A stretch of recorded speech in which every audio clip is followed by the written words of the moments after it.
What if the greatest epidemic the earth has ever feared has already infected the human race?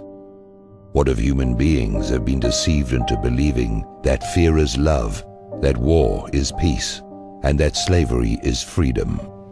We're at war with the most dangerous enemy that has ever faced mankind in his long climb from the swamp to the stars. And it's been said if we lose that war, and in so doing lose this way of freedom of ours, history will record with the greatest astonishment that those who had the most to lose did the least to prevent its happening. Well, I think it's time we ask ourselves if we still know the freedoms that were intended for us by the founding fathers. Somewhere a perversion has taken place.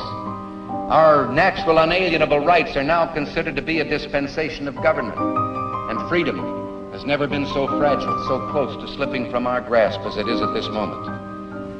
Whether we believe in our capacity for self-government or whether we abandon the American Revolution and confess that a little intellectual elite in a far distant capital can plan our lives for us better than we can plan them ourselves, you and I have a rendezvous with destiny. We'll preserve for our children this, the last best hope of man on earth, or we'll sentence them to take the last step into 1,000 years of darkness. This is the story of your enslavement, how it happened, and how you can finally regain your freedom. This is Aldous Huxley, a man haunted by a vision of hell on earth. A searing social critic, Mr. Huxley, 27 years ago, wrote Brave New World, a novel that predicted that someday the entire world would live under a frightful dictatorship.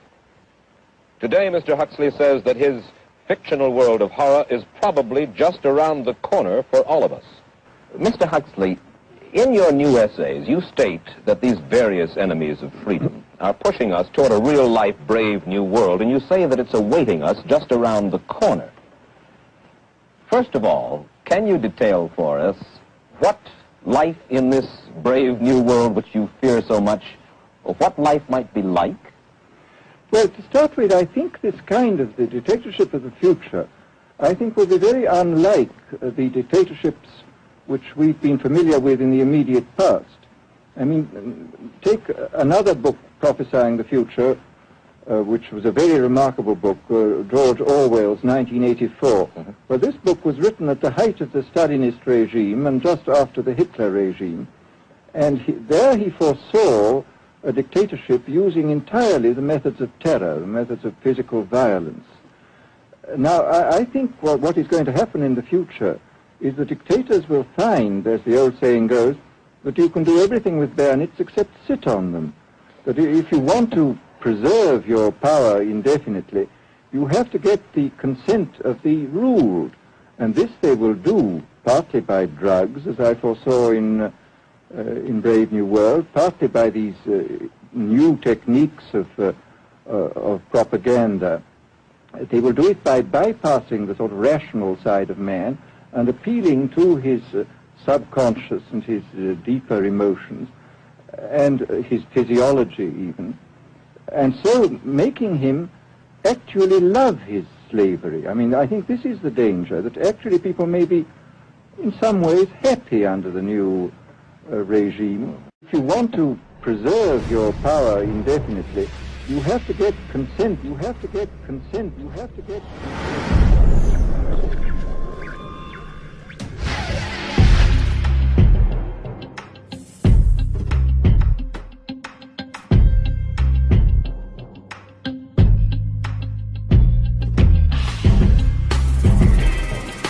We are a nation that has a government, not the other way around.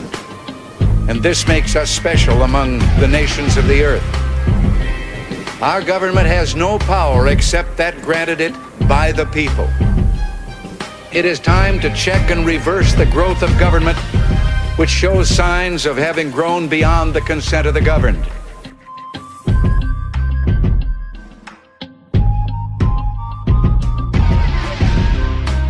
The doctrine of natural rights was most prominently laid out by Thomas Jefferson in the Declaration of Independence right at the beginning of the document. We hold these truths to be self-evident, he wrote, that all men are created equal and that they are endowed by their Creator with certain unalienable rights, that among these are life, liberty, and the pursuit of happiness. This is probably the most famous phrase in the English language. But the words that immediately follow may be the most important. Here's what it says. To secure these rights, governments are instituted among men, deriving their just powers from the consent of the governed.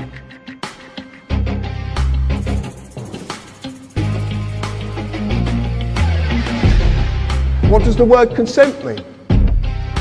Exactly. So what happens when you don't agree? What just happened to their authority? Gone.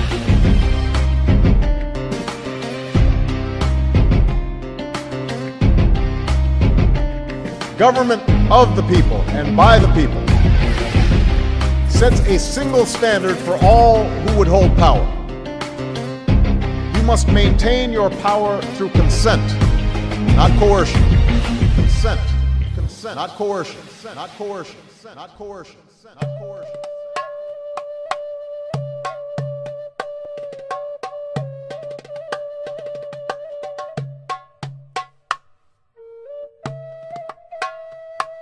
Anyone born in the Western Hemisphere is a Native American. I'm an Oglala Lakota from the Pine Ridge Sioux Indian Reservation, which is still designated in the Defense Department as prisoner of war camp number 44. You see, Indian people, we don't have any rights, any constitutional protections on the reservation whatsoever. No freedom of speech. No privacy. Wow, you Americans are in the same boat. Be that as it may, what has happened after they economically forced us into these prisoner of war camps by destroying our food supply and our right of passage in our own land, they confined us to these, and then they began practicing and perfecting their colonial tactics. What has happened is now America, because of the irresponsibility of your forebears and the irresponsibility of yourselves, you are now on one huge Indian reservation. You know, the American people, for too long, have been an irresponsible, free people. And even generation to generation, as they've become less free, they don't recognize it. They have lost the ability of critical thought. In order to regain critical thought, all you have to do is read your Constitution and then look at the laws that govern you, especially from the federal perspective. It's unconscionable to allow your freedoms to be taken away decade after decade after decade. Real freedoms are eaten up a little at a time, while government controls are slipped on, while the real power is collected into a few hands. Where government is not limited, no man is free. Change limited government to unlimited government, and our rights would be only what the master planners say they are. No longer the servant of the people, government would be the master of the people. That's the way to change what we have. Take all power and all freedoms away from the people and collect everything into the hands of one small group with absolute power. What is at stake is more than one small country. It is a big idea, a new world order. We have before us the opportunity to forge for ourselves and for future generations a new world order. A world where the rule of law, not the law of the jungle, governs the conduct of nations. When we are successful, and we will be, we have a real chance at this new world order, an order in which a credible United Nations can use its peacekeeping role to fulfill the promise and vision of the UN's founders. I've been following the histories of what's now called the New World Order for many, many years. For we are opposed around the world by a monolithic and ruthless conspiracy that relies primarily on covert means for expanding its sphere of influence. It is a system which has conscripted vast human and material resources into the building of a tightly knit, highly efficient machine that combines military, diplomatic, intelligence, economic, scientific, and political operations. Its preparations are concealed, not published. Its mistakes are buried, not headlined. Its dissenters are silenced, not praised. No expenditure is questioned, no rumor is printed, no secret is revealed. About 100 years ago, this big organization with many branches, they wanted to rule the world basically using Britain as a nucleus of a system, an embryo, which also was going to be joined with the US under the Anglo-American establishment. Wrote about the kind of culture and the changes of culture over a 100-year period that they would actually design, implement and bring in. But if you can get people to consent to the state of affairs in which they are living, the state of servitude, the state of being, having their differences ironed out and being made amenable to mass production methods on the social level, if you can do this, then you are likely to have a much more stable and much more lasting society, a much more easily controllable society than you would if you were relying wholly on clubs and firing squads and concentration camps. Do you think it's possible somewhere down the road to see a North American Union that might merge into some sort of a global governing body?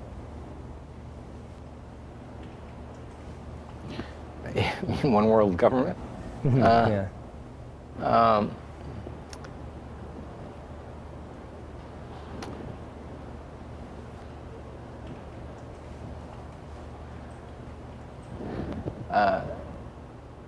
The goal of this web is to change society in every country to create a global fascist communist dictatorship based on a world government that would dictate to every country, a world central bank that would dictate all world finance in every country, a world currency, just electronic, not cash, a single world currency, a world army to impose the will of the world government, and a microchip population, which people absolutely laughed at when I came out with that, well, I don't know, 15 years ago or more, but no, they're not laughing anything like so much now because all these things are starting to happen.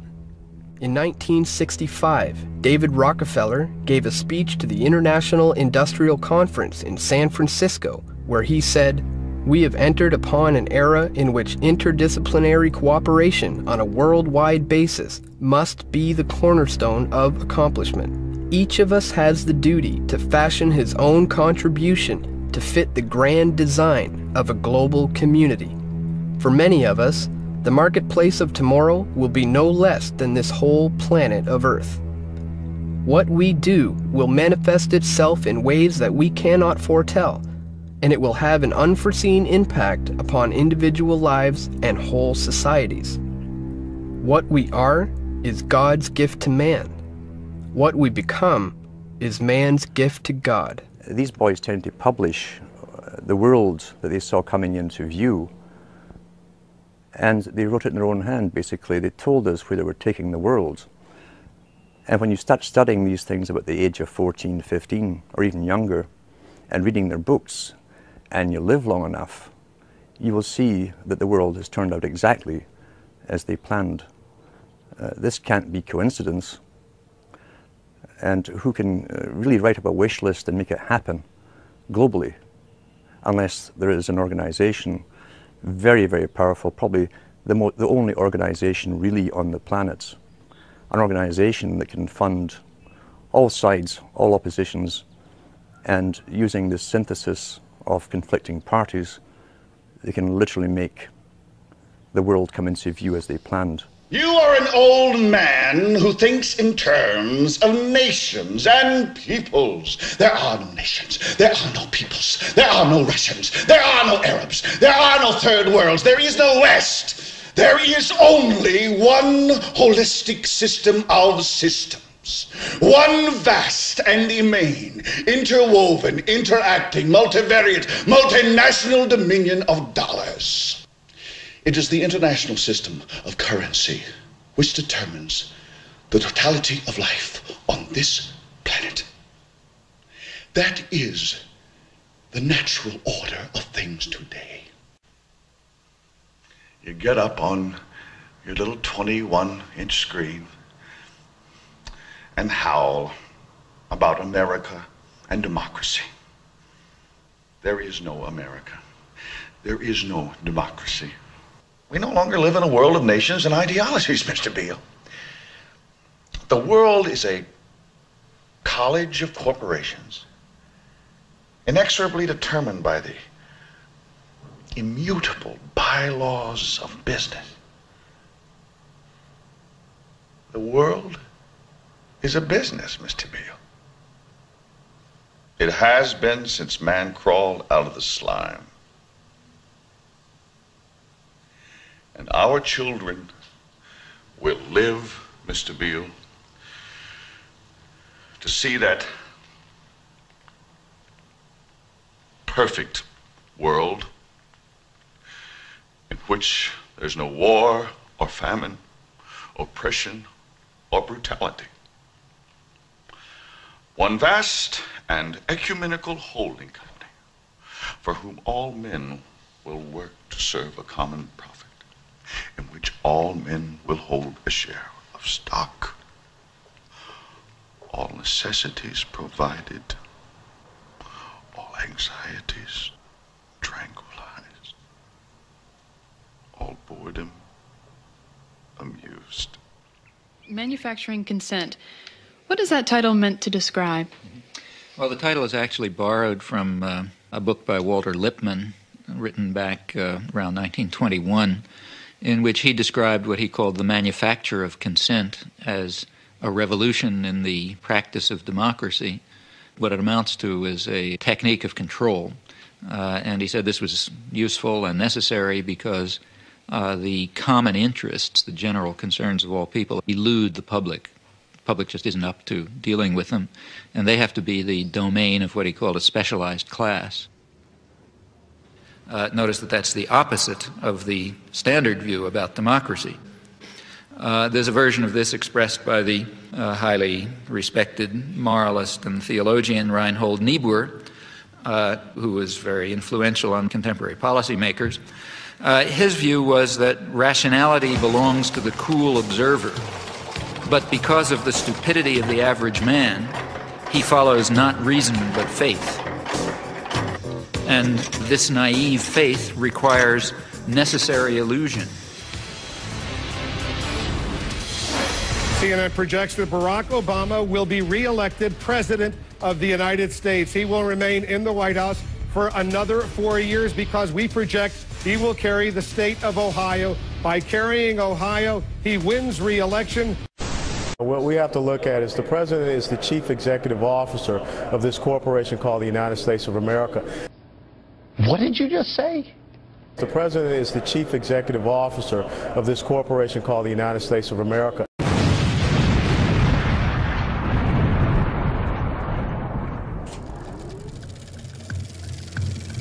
What is a corporation? It is one form of business ownership. It's a group of individuals working together to serve a variety of objectives, the principal one of which is earning large, growing, sustained, legal returns for the people who own the business. Corporations are artificial creations. You might say they're monsters trying to devour as much profit as possible at anyone's expense. The Founding Fathers of the United States desired people to have the right to life, liberty, and property, along with the free will to enjoy them and the responsibility to respect the rights of others.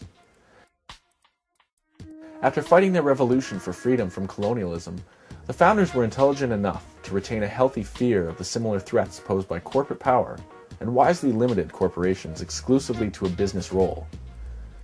In the United States of America, up until around the mid to late 1800s, in order to create a company or corporation, you would have to go through the arduous process of earning a charter from a particular state, which was both limited in duration and function, needing to be renewed, but also subject to rules, regulations, and heavy taxes. They were also mandated to serve the public interest, with profit being the result to shareholders who were part of the public. If they exceeded their authority, went against their charter, or went against the public interest, a corporation's charter could be revoked, rendering it invalid, and essentially destroying it in the legal sense. The concept of corporate personhood came about around this time, which quickly gained popularity with business leaders. The 14th Amendment was passed at the end of the Civil War to give equal rights to black people. And therefore, it said no state can deprive any person of life, liberty, or property without due process of law. And that was intended to prevent the states from taking away life, liberty, or property from black people, as they had done for so much of our history. And what happens is the corporations come into court, and corporation lawyers are very clever, and they say, oh, you can't deprive a person of life, liberty, or property. We are a person. A corporation is a person. And the Supreme Court goes along with that. Everybody makes a mistake once in a while. Well, maybe you better incorporate the store. Incorporate? Yes, incorporating would give you the big advantage of what you want right now. Limited liability. Look, here's how it works. You start with a group of people who want to invest their money in a company. Then these people apply for a charter as a corporation. The state government issues a charter to that corporation. Now that corporation operates legally as an individual person. It is not a group of people. It is under the law a legal person. Imperial Steel Incorporated has many of the legal rights of a person. It can buy and sell property. It can borrow money. It can sue in court and be sued. It carries on a business. Imperial Steel, along with thousands of other legal persons, is a part of our daily living. It is a member of our society. In '47, they wrote a letters patent creating the Office of Governor General. The Governor General is the head of this country. Governor General's Act. You go to a Canadian government website and you can actually look up the acts. Okay, you look up the Governor General's Act. And in there, Clause 1, or Clause 2 says, the Governor General of Canada or other Chief Executive Officer, CEO, CEOs are for companies, or administrator carrying on the Government of Canada on behalf and in the name of the sovereign, by whatever title designated is a corporation sole. Okay, a corporation sole is a corporation, except that there's only one individual that holds that title or owns that corporation. Corporation soles actually are used all over the place. The Pope, the office of the Pope is a corporation sole. The office of the King is a corporation sole. The Governor General, Lieutenant Governors, the Catholic Church, all of their bishops and archbishops and cardinals, they all hold corporation soles. Take a look at the U.S. Securities and Exchange Commission. You type in the word Canada, it's listed there. Canada actually has to file with the U.S. Securities and Exchange Commission every year. On the Security Exchange Commission in New York, you will find that Canada is registered as a corporation. This corporation lists income tax payments as a stream of revenue for them, and they advertise this, they publish this information. The United Kingdom is a corporation. Now, up till February of last year, it was United Kingdom PLC. In February, and it's dissolved, and they've never, ever published their accounts. If you want to check that out, go on Companies House, because it's there. On Dun & Bradstreet, they're now registered as United Kingdom Corporation Limited. We'll go to Republican. Marty is joining us from California. Go ahead, Marty. Yes, sir. I was wondering if you were aware of the Act of 1871. I'm not aware of any particular act in 1871. Is there something that you're referring to in particular? With no constitutional authority to do so, Congress created a separate form of government for the District of Columbia. It took our organic constitution and replaced it with a corporate constitution. So America is not even a country, it's a corporation. And that's what this health care is about. control of our schools, our food, everything, every control aspect of our life is under this. And people need to wake up. This is not a bill for the people. This is not even a country, and people need to look into this. This is a corporation. The United States is a corporation, and it's all for the corporations. Mr. Brown. I wasn't around in 1871, so I'm not deeply familiar with what the caller is referring to or the issue of whether or not we're a corporation. So how did we get into this mess? When we were being formed as colonies, it took a lot of money to get all the supplies and ships and everything over here to form the 13 colonies. British bankers and the British Crown put up a lot of dough. Well, they were happy to put up the dough because as long as they owned the colonies, they knew that the resources of this over here would pay them back a very good return on their investment. But when we broke away from them, now they had no return on their investment, and they had a legitimate claim of debt against us. If we weren't going to be theirs anymore, we needed to repay them for what they had invested to get the colony started. It was a legitimate debt that we owed when we were formed. There are sentences in the Constitution that read that the debts under the Confederacy are continued under this Constitution. So the Constitution is also an agreement of debt to the British and to the French, because we asked the French to help us defeat the British, and they wanted to be paid back for their military expenditures. So we basically were broke when we became a country, and what we didn't know, or I didn't know, is that the bank note when other countries loan to a country is a 70-year note. So the 70-year note comes due when Lincoln is president.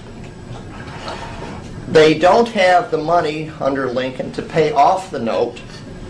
So Lincoln doesn't want to give the public lands of the 13 colonies and the public lands of the Louisiana Purchase back to the Europeans in a foreclosure. He'd rather have that not happen on his watch. So he says to the European bankers, can we renegotiate the loan? And they said, well, we might do that, but we're going to want some upfront money, we're going to want better terms, and we're going to want more collateral. Under Lincoln, there were now 34 republics, many of which were not, part of the original 13, weren't part of the Louisiana Purchase. And he went to them because what the European bankers wanted was they wanted the public lands of all 34 republics to be held as collateral against the new national debt for the next 70 years. Well, when the southern states heard that they were being asked to do this in a war that they hadn't fought in for collateral to bankers, and they didn't like the terms, they basically said we're not going to do it, and they seceded. The real reason for the Civil War and the secession of the states was over the collateralizing of the public lands of those republics. Slavery might have been an issue and various other things. State rights was involved in it, but it was really over the collateralizing of the public lands, and they weren't going to do it. They were done. They were done being pushed around by basically the international bankers. And they decided to leave the Union. And they had every right to do that because they were sovereign individual nation states. They had the right to leave or break the contract because that's what the Constitution was. They call it a compact, but ultimately it was just a contract between the states. When the southern states walked out of Congress on March 27, 1861, the quorum to conduct business under the Constitution was lost. The only votes that Congress could lawfully take under parliamentary law were those to set the time to reconvene, to take a vote to get a quorum, and to vote to adjourn and set a date, time, and place to reconvene in a later date or a later time. But instead, Congress abandoned the House and the Senate without setting a date, and that's called sine die. Now Lincoln has a problem. He no longer has a quorum to convene Congress. He can't renegotiate the loan because he has no power to pass any laws. Congress actually ceased to exist. And in fact, they no longer even had the ability to declare war. So in 1861, on March 27th, Congress disappeared. The lawful Congress disappeared. A little less than a month later, a man that was claiming to be president of the United States, Abraham Lincoln, issued Executive Order 1. Why do I say claiming to be president? Because he was no longer president. When the contract called the Constitution ceased to exist, so did the United States. The United States only existed because of that contract, because of the Constitution. So Abraham Lincoln issues Executive Order 1. And what he did was he established a martial rule, basically, over the federal territories. They found a way to actually take back control of all territories, or at least the federal territories. And that's what Abraham Lincoln did on April 15th. Now, everybody knows what April 15th is today. Yeah. It's the day you guys all pay your taxes. 1863, Abraham Lincoln issues the Lieber Code, General Orders 100. What is that? Well, go home, Google it, and then you'll start reading about your government. The General Orders 100, the Lieber Code, is the government we're living under. Remember, the Constitution disappeared in 1861. But in 1863, they needed some way to govern the territories, the federal territories. And they did that through General Orders 100. Go home, look up the Lieber Code, that's L-E-I-B-E-R, the Lieber Code, or General Orders 100. Look it up, and you will see your government. You'll actually read it and go, wow, you know what, there's more things going on in here than I thought. It's a military government. Remember this, the dictatorship was established in 1861.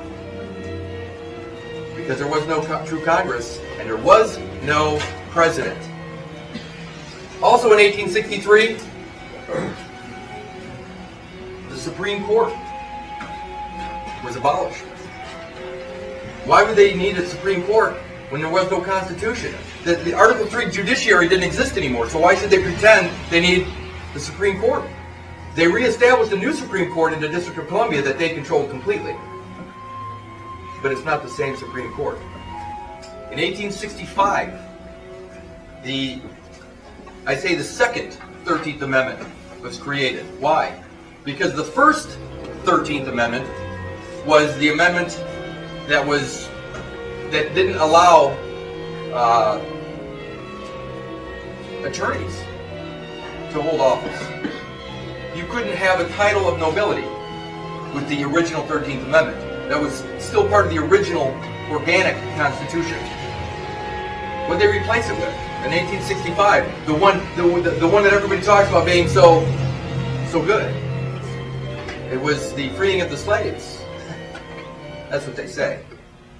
No, that's not what happened. The 13th Amendment was not about freeing slaves. It was about creating a government where voluntary servitude was a possibility. In 1870, the 15th Amendment was passed. What amendment is that? That's the amendment to the legal right to vote. Legal right, not lawful, legal right to vote. What did they do? They made it so you had to register to vote to participate in their legal system. Did you need to register prior to that? No.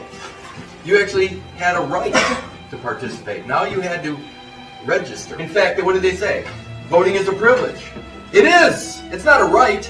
It's a privilege in their world. And they've made it a privilege. And you know what? What can you do with a privilege that you can't do with a right? Take it away. Also in 1870, something really important happened. The Department of Justice was created. Why? Because there was no Article 3 judiciary. They needed some semblance of law. But it says Department of Justice.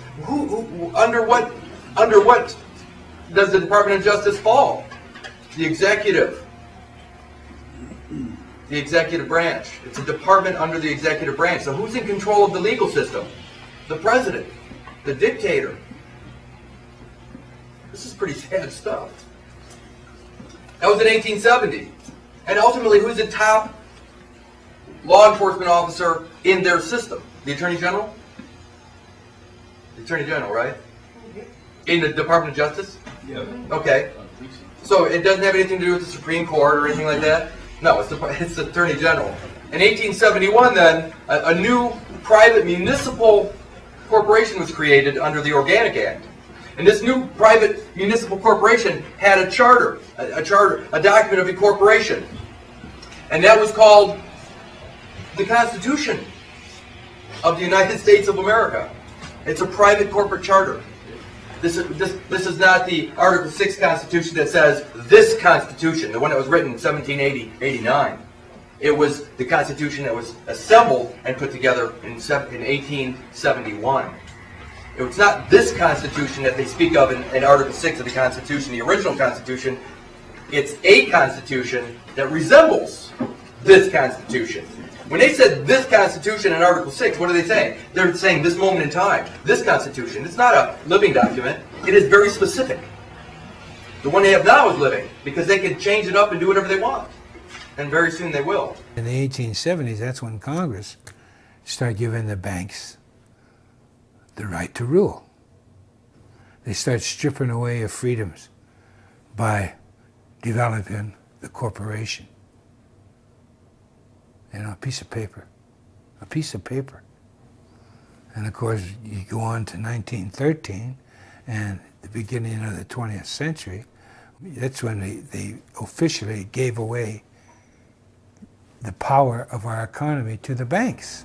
By the early 20th century, the U.S. had already implemented and removed a few central banking systems, which were swindled into place by ruthless banking interests. At this time, the dominant families in the banking and business world were the Rockefellers, the Morgans, the Warburgs, the Rothschilds. And in the early 1900s, they sought to push, once again, legislation to create another central bank. So what is a central bank? A central bank is an institution that produces the currency of an entire nation. Based on historical precedent, two specific powers are inherent in central banking practice: the control of interest rates and the control of the money supply, or inflation.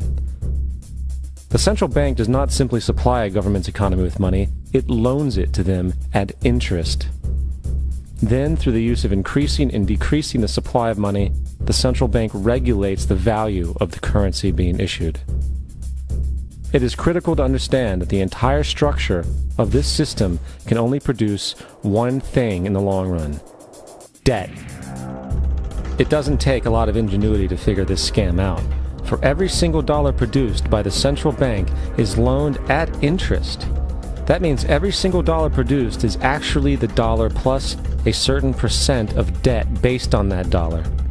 And since the central bank has the monopoly over the production of the currency for the entire country, and they loan each dollar out with immediate debt attached to it, where does the money to pay for the debt come from? It can only come from the central bank again, which means the central bank has to perpetually increase its money supply to temporarily cover the outstanding debt created, which in turn, since that new money is loaned out at interest as well, creates even more debt. The end result of this system without fail is slavery, for it is impossible for the government and thus the public to ever come out of the self-generating debt. In 1910, a secret meeting was held at a J.P. Morgan estate on Jekyll Island off the coast of Georgia. It was there that the central banking bill called the Federal Reserve Act was written. This legislation was written by bankers, not lawmakers. This meeting was so secretive, so concealed from government and public knowledge that the 10 or so figures who attended disguised their names when en route to the island. After this bill was constructed, it was then handed over to their political frontman, Senator Nelson Aldrich, to push through Congress. And in 1913, with heavy political sponsorship by the bankers, Woodrow Wilson became president, having already agreed to sign the Federal Reserve Act in exchange for campaign support. And 2 days before Christmas, when most of Congress was at home with their families, the Federal Reserve Act was voted in, and Wilson in turn made it law. Certainly, over the course of its history, the Federal Reserve has caused a lot of problems. For example, right after it was created, it caused the Great Depression. And on Thursday, October 24th, Black Thursday, collective insanity put in an appearance. In just a few hours, 13 million stocks were suddenly dumped on the market by panic-stricken shareholders who didn't even know at what price they'd sold their shares. After 3 years of intense speculation, Wall Street crashed. And no one was in a position to decide to close the stock market. The president of Wall Street was on vacation in Hawaii.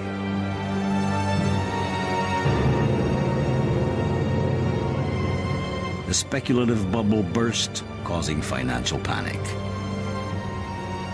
Through a domino effect, the whole of the stock market collapsed. The cumulative losses amounted to $30 billion, 10 times the U.S. Federal Reserve budget, and more than the United States had spent during the whole of World War I.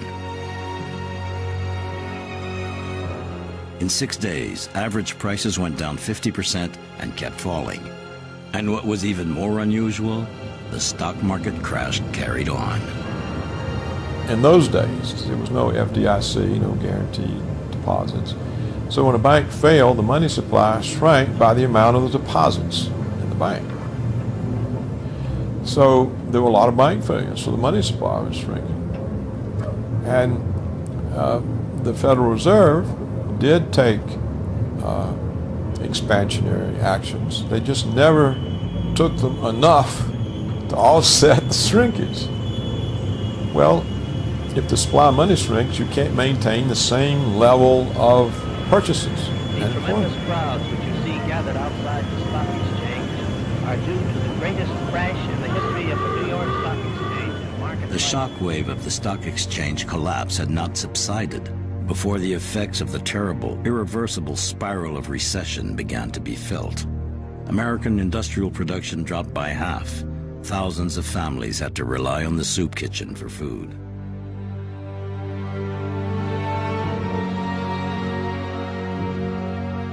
America's sturdiest strongholds collapsed after the Wall Street crash. It was in stark contrast to the recent period of rapid growth. 1 worker in 5 was unemployed. The population seemed anesthetized. In New York, where every month 17,000 families were put on the streets, hundreds of thousands of unemployed, including many white-collar workers, struggled to survive, trudging through the cold for hours just to get a bowl of soup and a piece of bread. I pledge myself to a new deal for the American people.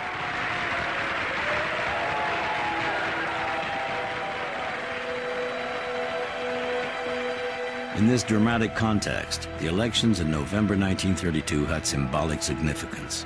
Roosevelt promised to curb the devastating effects of the 1929 crash with measures such as the reform of the banking system, the assurance of a healthy currency, and economic and social aid.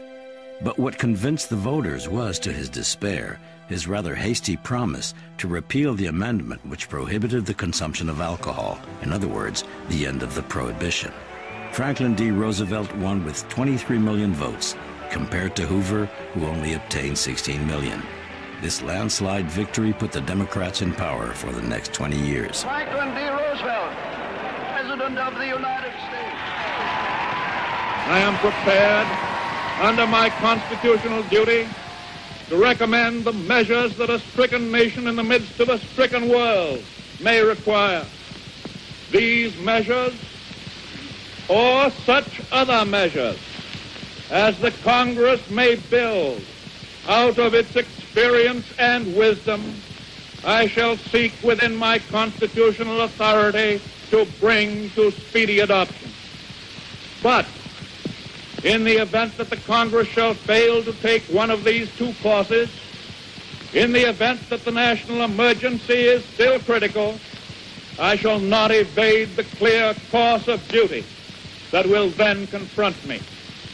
I shall ask the Congress for the one remaining instrument to meet the crisis: broad executive power to wage a war against the emergency, as great as the power that would be given to me if we were in fact invaded by a foreign foe.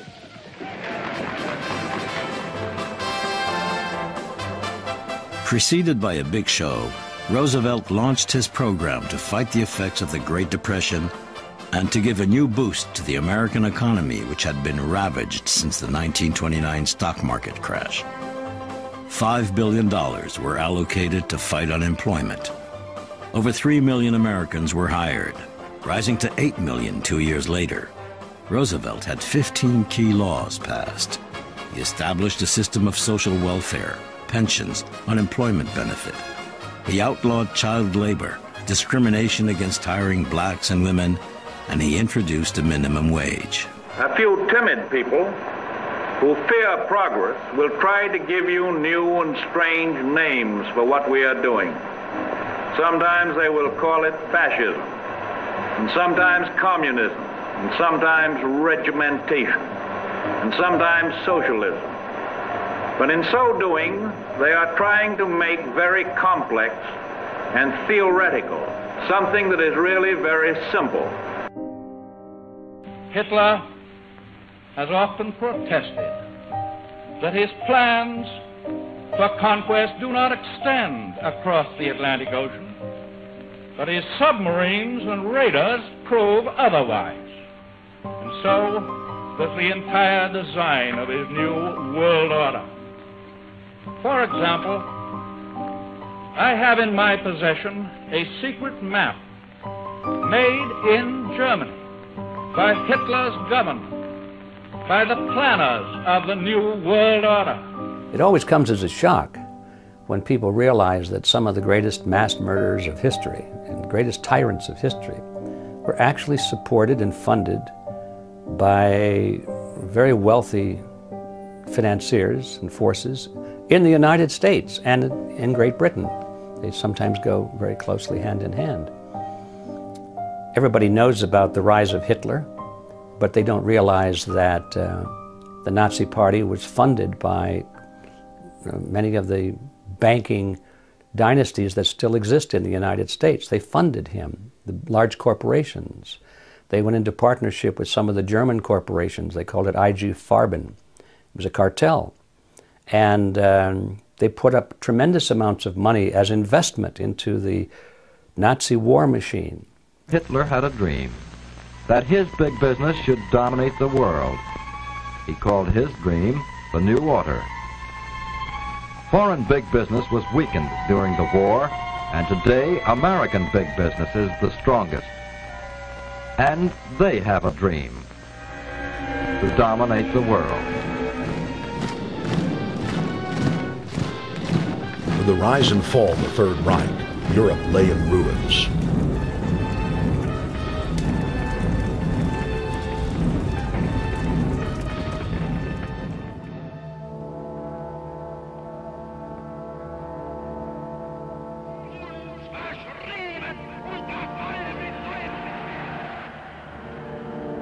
Once again, the elite claimed that only global governance could save humanity from certain destruction.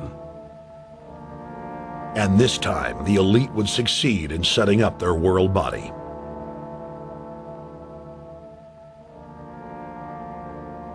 In April of 1945, at the Presidio Naval Base in San Francisco, the United Nations was founded by the victors of World War II. The United Nations complex was then built in New York City on land donated by John D. Rockefeller. The Royal Institute for International Affairs, which has branches in every country in the world, they set up the United Nations. They said in their own writings, from the earliest times to the present, the world they're bringing in is to be a world where everyone who is born, or would be allowed to be born, would be born to serve the state. In the early 1900s, Colonel Edward Mandell House had this to say in a private meeting with President Woodrow Wilson. Soon every American will be required to register their biological property in a national system designed to keep track of the people, and that will operate under the ancient system of pledging. By such methodology, we can compel people to submit to our agenda, which will affect our security as a chargeback for our fiat paper currency.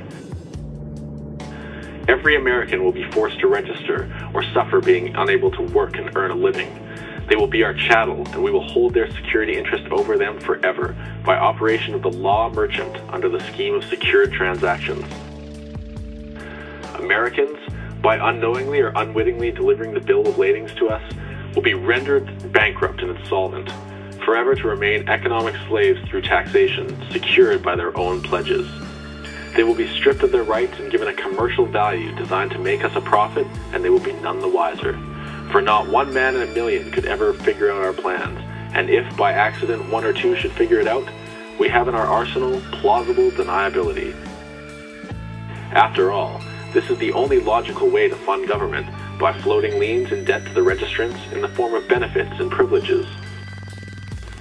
This will inevitably reap to us huge profits beyond our wildest expectations and leave every American a contributor to this fraud, which we will call social insurance. Without realizing it, every American will insure us for any loss we may incur, and in this manner, every American will unknowingly be our servant, however begrudgingly. The people will become helpless and without any hope for their redemption, and we will employ the high office of the president of our dummy corporation to foment this plot against America. If I was to ask you, how do you define person, what would the normal definition out in our community be for that word? Human being. And if we take a look at the dictionary, it says a human being regarded as an individual. That's what we would normally view the word person to be. In law, okay, now we're using their words. Whenever you're dealing with corporations and the government and all that kind of stuff, person means an individual or incorporated group having certain legal rights and responsibilities. Not a human being regarded as an individual, but as an individual or corporation. So they actually said, compare artificial person and natural person. So I did. So I looked it up and I compared them.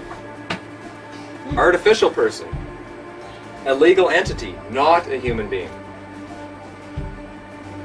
Natural person, a natural person is a human being that has the capacity for rights and duties. We, as sovereign human beings, are a higher life form than a corporation. In order for them to control us, they had to have parity. The heart of the Grand Deception, keeping us mired in the world of money, is keeping from us all the fact that almost every country operates with the artificial and natural person merged together as one.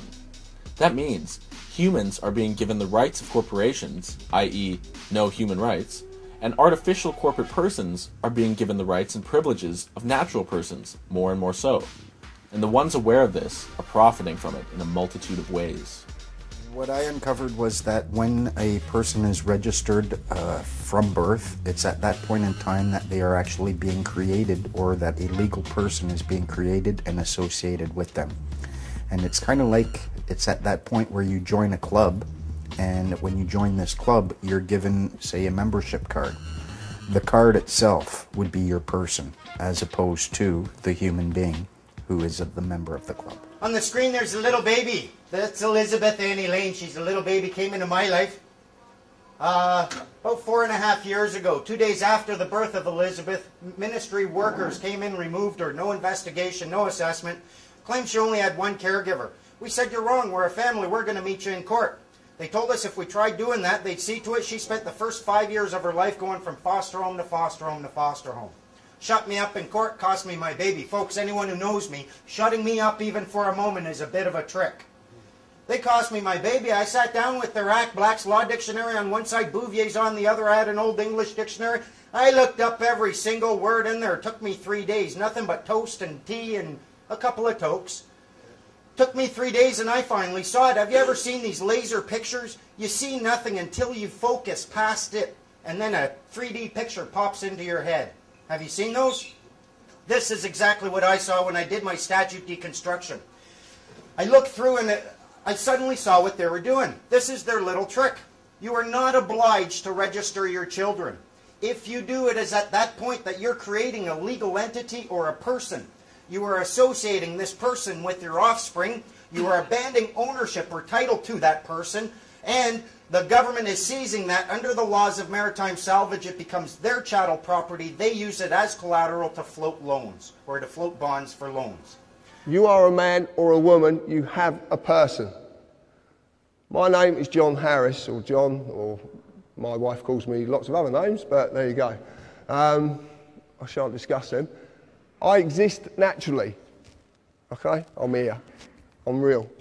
I was created by divine, whatever you want to call it. I don't want to get into any of this sort of, I don't know what it is, so I just say divine, it's the easiest way. But I was created. I'm subject to common law jurisdiction. I must never harm another or cause another loss, any form of loss. I'm free and unlimited ability to contract and settle debt in private and under commercial law. I can basically do as I please as long as I abide by these principles. My person, that's attached to me, is Mr. J. Harris, who's a fictional entity created by the government. Subject to civil policy jurisdiction, must fulfil all duties given to and governed by corporate policy, tax, etc., under statute. Does business in the public sector, or I don't. The creation of the person. When you were born, your mother, father, submitted a birth certificate registration application form. In the formulation of any limited company corporation, there is always a certificate of registration to create its legal personality. Your fictional person, known by Mr., Mrs. or blah, blah, blah, you can see it up there, is created by the same means. When you submit, you are bending to another's will. Okay? So you're bending, you're agreeing to bend to their will. When you register, you are handing over title ownership of whatever you're registering to whoever you are registering it to. You actually physically hand this over. And in doing this, you acknowledge the transferring of that authority. When you apply, it actually means you're begging. And when you beg, it's assumed you know what you're begging for and you know what you're going to give up. That's what this means. Most of the time, you actually volunteer an application. You actually volunteer. You're not made to do it. Did I make you get a credit card? But you submit an application.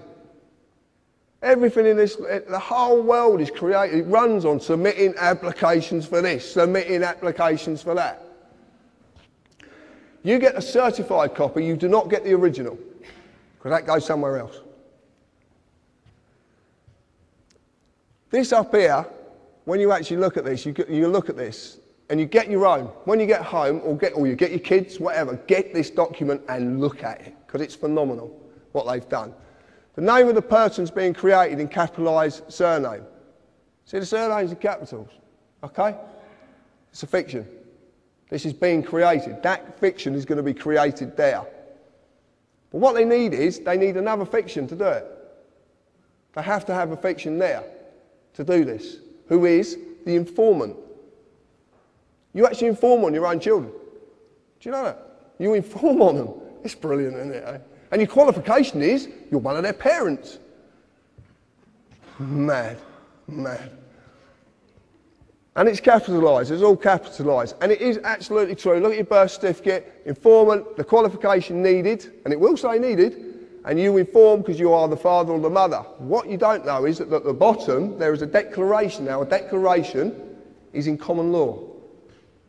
A declaration is a sworn oath of a man or a woman. And there's a reason that's on the bottom. Because without that man or woman being present, the fictitious mother or father isn't present. Now you're seeing that the person is attached to the human being. But to do this, they need the human being to be there. That's why there's a declaration at the bottom of it. And this, it says it quite simply. You have to be present to represent the person needed to create the new person's legal personality. I know it's a tongue, believe me, it's mind-boggling, but it really is. This is what we found. And it all makes sense. That's the point. This is what I want to tell you about it. And then you register it to a corporation. The General Register Office. Get your birth certificate and lift it up and you'll see GRO. It's a General Register Office. That's who you're registering it to. Adele is known for being low pro, and now that she's a mother, she wants her baby to be low pro too. The Sun reports that the singer is set to face a penalty of 1,000 British pounds for not registering her son within a 42-day deadline.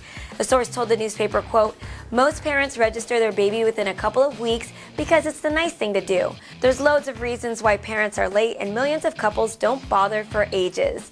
But cops won't bang down doors or anything. Adele and her fiancé Simon Konecki will start receiving warning letters within the next few weeks. Notice requiring a qualified informant to give information for the registration of birth. I'll read you a bit of that just so we can get into the mood. To my wife, at the address, on the date. Under Section 2 of the Births and Deaths Registration Act 1953, the duty is placed on you to give information to me of the particulars required to be registered concerning the above birth within 42 days of the date of that birth. It appears that you have failed to discharge this statutory requirement. Now, therefore, in pursuance of the above Act, I hereby give you notice and require you to attend personally the Register Office, Civic Centre, Newcastle, on the date, to give information to the best of your knowledge and belief of the particulars required to be registered concerning the birth and to sign the register. I shall be in attendance at the place appointed on the following days at the following times. List of dates when the registrar is available for the meeting. If you fail to comply with this requisition, you will be liable for prosecution. And then just the bollocks on the bottom, reiterating the same. It's a punishable offence to disobey this statute, etc., etc. So that's what prompted the conversation, and this is what we said. Declaration of denial of consent to register children, strictly private and confidential. We, the authorised representatives for the legal persons, my name and my wife's name, do hereby declare that the following is a verified plain statement of the facts as we perceive them. Let it be known by all concerned, interested and affected parties that 1. We have been granted irrevocable superior guardianship rights over our children by the Creator of the universe. 2. We have accepted irrevocable power of attorney over our children's well-being and property until the 18th anniversary of their birth. 3. For and on behalf of our children, we have settled their entire legal estate into a private trust which is administered for their maximum benefit. 4. The property settled into said private trust includes without limitation any and all information pertaining to the existence of our children, strictly precluding the disclosure of the details of their birth to any party whatsoever. 5. Any and all disclosures of information pertaining to the existence of our children would represent a breach of the aforementioned private trust, and all those parties responsible for said breaches will be liable for charges of £30,000 sterling or functional currency of the United Kingdom per occurrence. 6. We do not recognise or consent to any perceived obligation, whether statutory or otherwise, to register the births of our children under any circumstances whatsoever. 7. As trustees of the aforementioned private trust, we affirm jointly and without division that we refuse to grant our consent and or authorisation of the registrar or any other individual, organisation or legal entity to register information pertaining to the birth of our children under any circumstances whatsoever. And then it's just the declaration and both our autographs and the seal. So, now, what would you imagine happened after we sent that? There's no title on it, but it should be called, "Now look here!" Dear Mrs. Title she doesn't recognise. I have written to you on a number of occasions regarding the registration of the birth of your daughter. Well, that's 30 grand for a start. She was born on the 11th of June 2010 at the place of birth. Well, there's another 30 grand. I have no alternative but to report your failure to register the birth to the Registrar General. That's the Chief Registrar of the entire Crown jurisdiction here. I have been instructed by him to send you a further requisition which is duly enclosed, to send a repeat of the one I just read. I note the responses from me, however, and I must emphasise that in accordance with the law, the primary responsibility for the registration of birth lies with the mother of the child, and failure to do so will lead to prosecution. Threatening my wife, trying to get to her, you know, trying to say, well, no, he's going to get you into trouble. Please contact this office immediately with a view to make a convenient appointment. Telephone number is blah blah blah. I urge you to respond in a positive manner to this request, as your daughter will face considerable difficulties in the future if she does not have a birth certificate. I look forward to seeing you in the near future. Signed by the registration officer. So, I wrote well, I was ready with a conditional acceptance. And the terms of this conditional acceptance would basically prove that we weren't granted the things that we were granted, that we acknowledge in the declaration that I just read you, prove that there's a benefit in registering for our daughter, and prove that we have consented to for the statutory authority that you claim over us. And of course they couldn't do it. They couldn't do it. Now, I also pointed out to them that in the unlikely event that we were found guilty of giving them the information that they are requisitioning from us, they would be liable for the charges that had already been levied. But if we were found guilty by a competent court, we would be more than happy to pay the fine of £2 per occurrence. They didn't write back after that. I was raised to respect authority, follow the authority, and do as they say. And I think most people are brought up that way. What I've learned, though, is that that authority is based 100% on our consent to being governed. And I found a Supreme Court ruling that says that the consent of the governed is a foundational principle of democracy. Now, what's consent? Does that imply that you have a choice whether you're going to agree to that or not? And I would suggest that the answer is yes. So we all have free will choice to consent to being governed. When we do that, then we've given them permission to use their authority over us.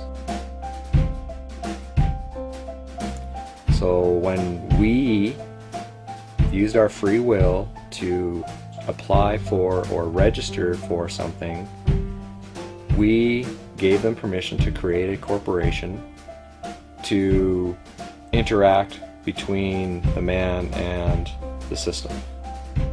And it's that corporation that the system acts upon.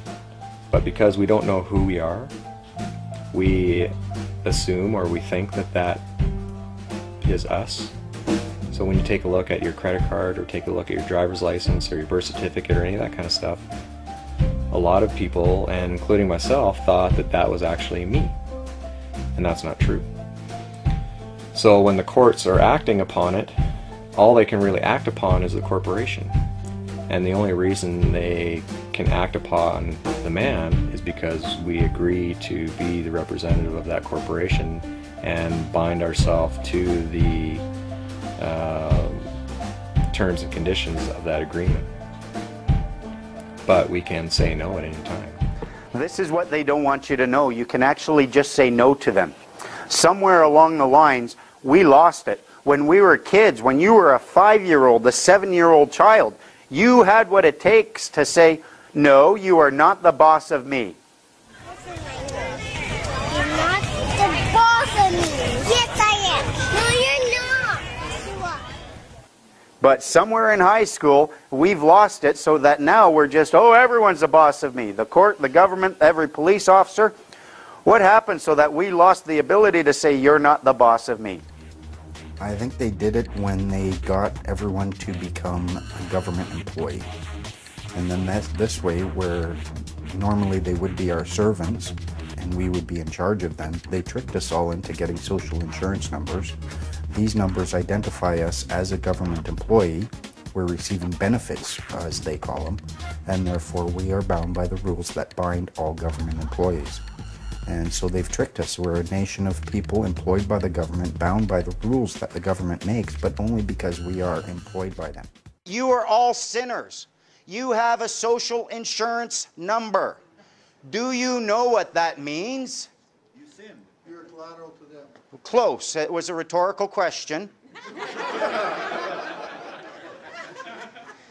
They have ruled, they identify it. When you go in there, they call that social insurance number an employee identification number. If you want to pay into the Canada Pension Plan, you need a social insurance number. The courts have ruled payment into a pension plan is prima facie evidence of employee status. Only employees pay into a pension plan. They'll tell you you need this number to work legally in Canada. Change the in to for and you're closer to the truth. You're working for Canada. If someone tells you, I work legally in Walmart, are they not also then automatically working legally for Walmart? The fact is, your social insurance number means you are all government agents. When I hear you complaining about the government, I don't hear citizens complaining about their lawful government. I hear employees bitching about their employer. You go into Walmart, a Walmart employee, he's going to have certain rules that he's not allowed to do things. He can't come in and have alcohol on his breath. Who says you can't go into Walmart after having a couple of beer? You don't work there. All of these rules that they use, the Income Tax Act, that's why you have to pay income tax. If you go to a temporary job placement agency, they will set you up with a job, but now you have to pay them a portion of what you earned. Why? Because you were working as an agent for them. That's why you have to pay income tax to the federal government. You are working as a federal agent under a contract for service instead of a free man under a contract for hire. Please? You just want me to come running up to kick that ball so you can pull it away and see me land flat on my back and kill myself. This time you can trust me. See? Here's a signed document testifying that I promise not to pull it away. It is signed. It's a signed document. I guess if you have a signed document in your possession, you can't go wrong. This year I'm really gonna kick that football.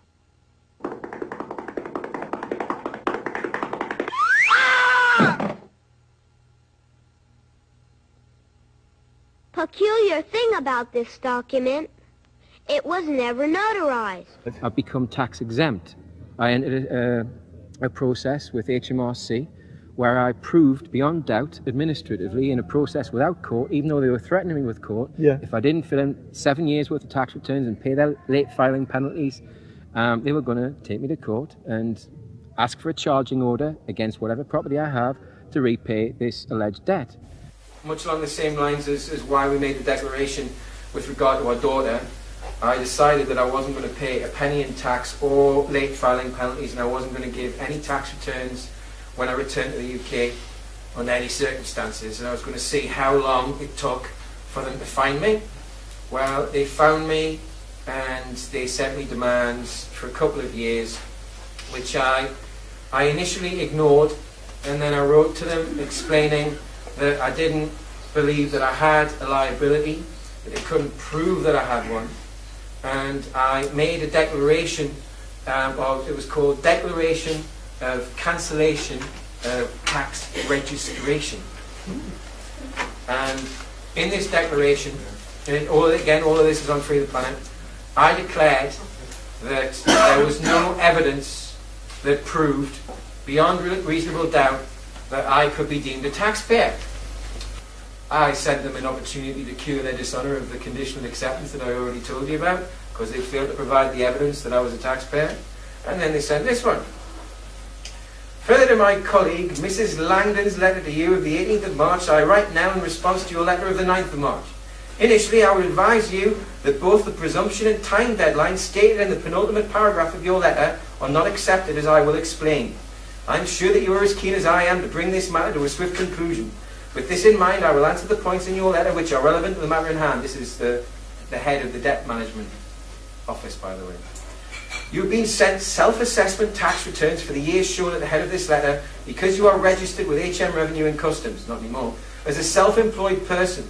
I can see that you have filled in self-assessment returns in the past, for example, for the years 2001 to 2, 2002 to 3, and 2003 to 4, in which you have completed a self-employment page describing your trade as variously, etc., etc.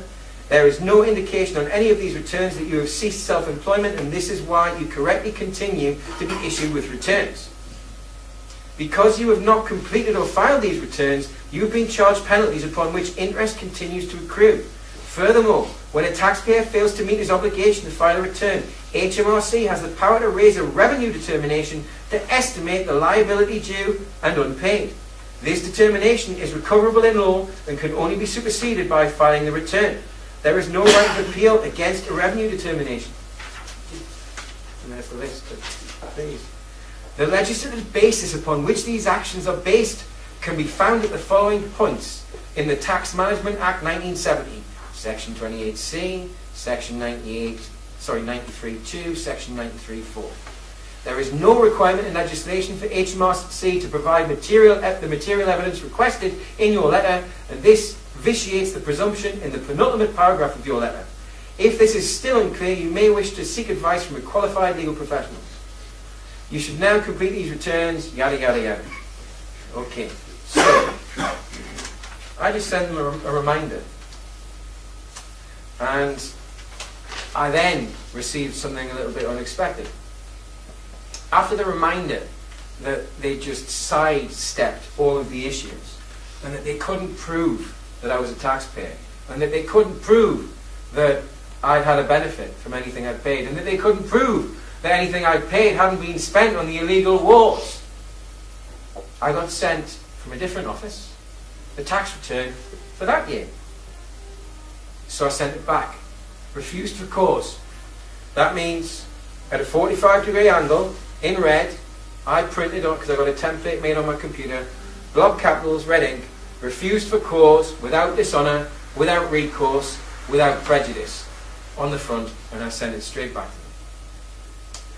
I didn't hear anything back for a month. And then I got this.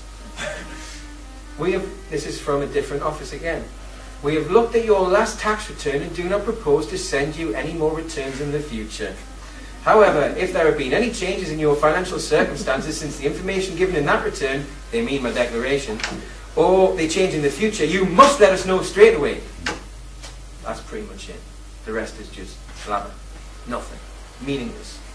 In other words, they accepted that I was no longer liable for tax. I just proved that tax is voluntary. You have to volunteer to be a taxpayer.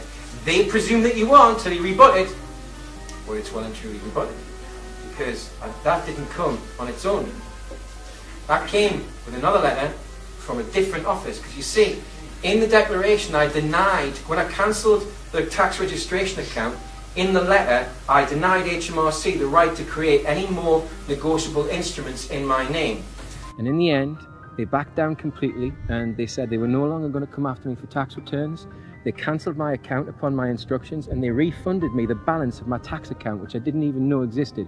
Now, it was only a little under £200, but that's what happened when I cancelled my account, which is my contract with HMRC. They can now no longer take anything from me because I'm classed as having no income, so I can't be taxed. We have natural, God-given rights. But this system has persuaded us to waive those rights for the benefit of this society. These benefits aren't benefits. They're made to seem like benefits, but they're all liabilities. They all work against us. The system isn't for us. The system is to allow a wealthy elite, a parasitic elite, to continue in their lap of luxury, supported by all of us working our asses off to keep them where they are. That's it. No more than that. We've given up our rights, mainly because we don't know what our rights are.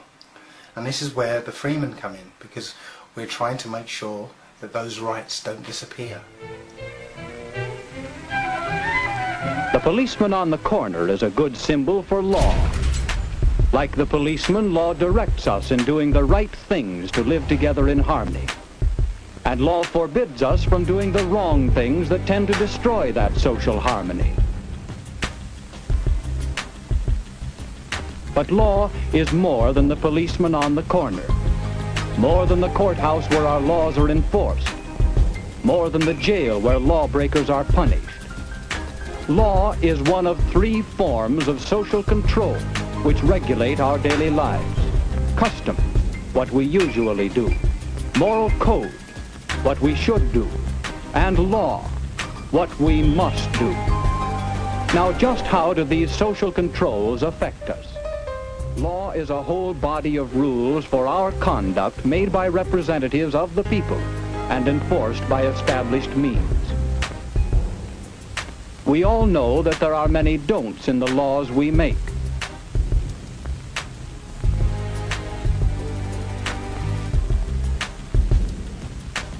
Law prohibits what the majority decide is wrong. Law directs what is agreed to be right.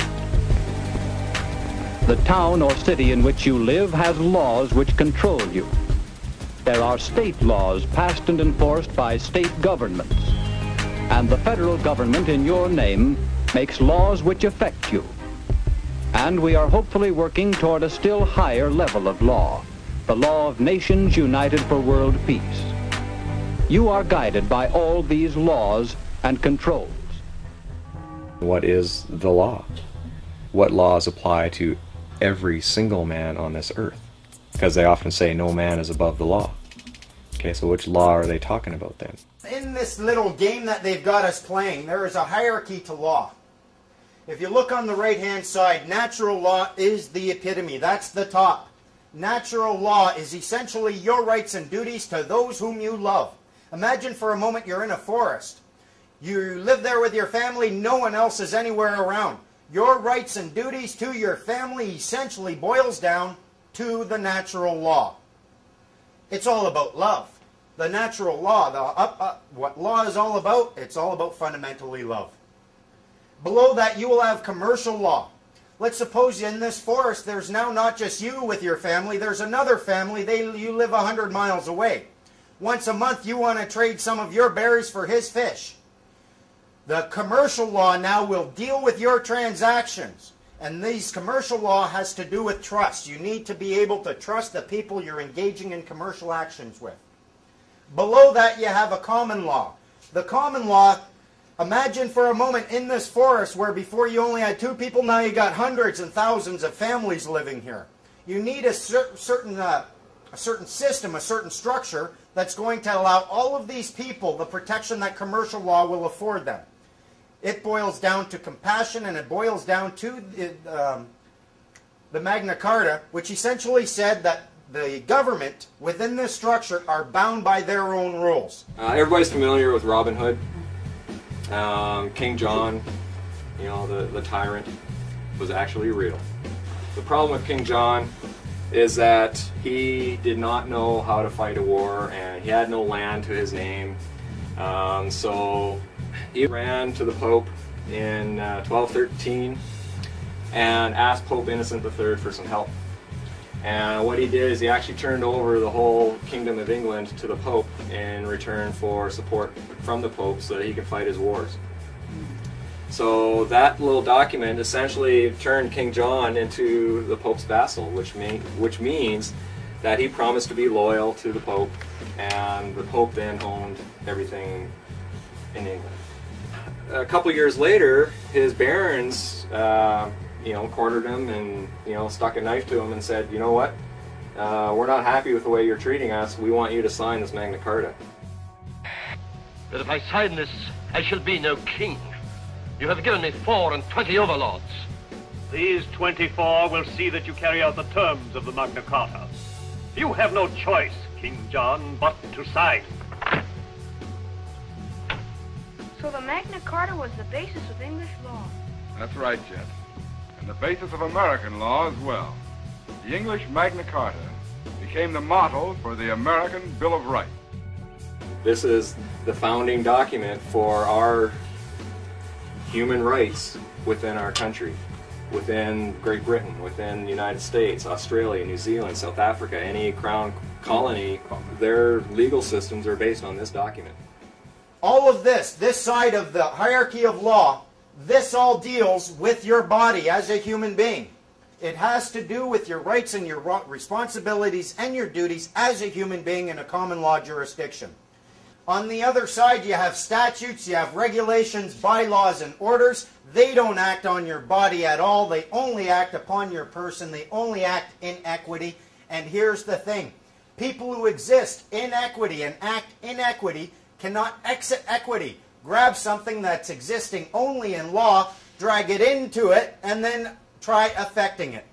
Equity is a bitch, as they say, and you can only enter into it voluntarily. No one can ever force you. That's why they're using applications, registrations, and submissions and your signature. A common misconception among people is that any rule or regulation that governs them falls under one category, law. But there are many other forms of law that people abide by without realizing that they simply do not apply to them. One of the predominant beliefs in modern culture is that licenses, permits, registrations, and other forms of documentation are required to operate motor vehicles, use public roads, build structures and establishments, engage in free enterprise, and much more. Sadly, these beliefs are based on little to no investigation whatsoever, and are false. Driver's licenses, vehicle registrations, auto insurance forms, building permits, gun permits, work permits, tax filing documents, birth and death certificates, traffic citations, and many other forms of documentation that were once believed to be absolutely necessary only apply to persons. The corporate employees must get a man or a woman to represent the person before a contract can be formed. That's absolutely true. They will ask you your name, they'll ask you your address. When they get your address, they've got joinder. Because there could be 100,000 John Harrises in England. They need that address to get joinder, so they can prove who you are. The second you do that, the human being has said, yes, I'm the person. Contract is an agreement between two or more persons that creates or modifies an existing relationship. Offer, consideration and acceptance must be there or exist for a contract to be made. So when we look at the word statute, and I like this one, a legislative rule of society given the force of law by the consent of the governed. And I ask you, please, if you could explain to me where in that definition taken from Black's Law Dictionary that says that statute is law. It's given the force of law, which means it will apply to you if you consent. What does the word consent mean? Exactly. So what happens when you don't agree? It isn't law. Can't be given the force of law. You read in the paper a new law has been passed. They get you thinking that these statutes are laws. Statutes are not laws. If you look it up, you'll find that the definition of a statute is a legislated rule of society given the force of law. It's a law, it's a rule that has the force of law within a structured society because somebody gave it that force. Remember, we're all equal here. Who can give those words the force of law? Only you. You have decided to give those statutes the force of law within your societal structure. A society, if you look at the definition of that, it's a number of people joined by mutual consent to deliberate, determine, and act for a common goal. Your consent is required for any statute to have the force of law, and you can spot these. They'll have the word act right in the title. Point out the word act to any government agent asking or claiming authority over you. Say, what exactly does that word right there mean? And you will be 2 steps away from consent. Consent is not assent. You don't have to make a positive affirmation in order for them to achieve consent. Your silence and inaction will raise the appearance of consent.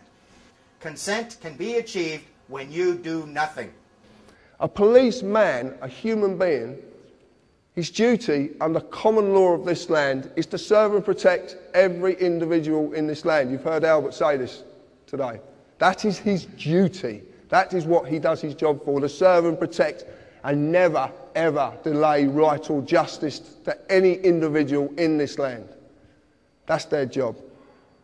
They must uphold the common law. But they have a fiction attached to them called a police officer. Now, if you look at the word officer, it comes from the corporate world. What's a CEO? Chief Executive Officer. It's all officers. They're unbelievable. This man on my right is who enforces statutes on you. This man protects you. But the trouble is, the boys in blue, who I've got all the admiration in the world for, because I've got a lot of friends in the police force, don't know the difference. They don't know the difference anymore. And some of them didn't know the difference in the first place, because they're being told wrong. They're not being told about this bit, they're only being told about this bit. Some of the things that I do when I'm talking with a cop, first of all, I never give them, if they ask for my name, I say, well, legal or lawful, I want to know. And I don't have a legal one.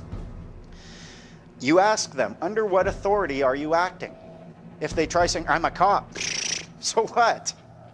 Under what authority are you acting? If they try saying it's against the law, and I've had them do that before, oh, it's against the law. What law? The Controlled Drugs and Substance Act.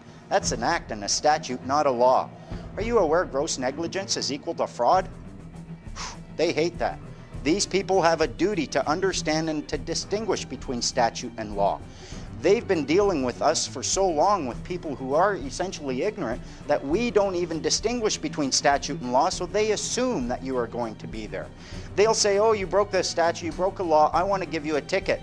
And then they'll say, I need to see your ID, and if you don't show me ID, I'm going to arrest you for obstruction of justice. I've had cops do this to me, SkyTrain cops. The fact is, though, until they see ID, they have absolutely no evidence of the existence of a person who is liable under the statute. So they're putting the cart before the horse. They're saying, I see a human being, the act says person must produce a proof of fare. You're a person, I'm giving you a ticket, now you have to show me your ID so I can give you a ticket, because they've been told if you don't see ID, you can't give a ticket. They know this, but they're putting the cart before the horse. Ask them flat out, is this a transaction of a security interest? If he says, I don't know, then you say, well, clearly it can't be. You cannot engage in a transaction of a security interest in ignorance. So you say, okay, fine, so this isn't a transaction of a security interest. If it is, you need knowledge thereof. Since it's not a transaction of a security interest, you will not be generating any obligation upon me to pay or perform, so why am I talking to you? Have a good day. If they say, yes, it is a transaction of a security interest, you need my consent for that, and I do not consent to your transaction of a security interest.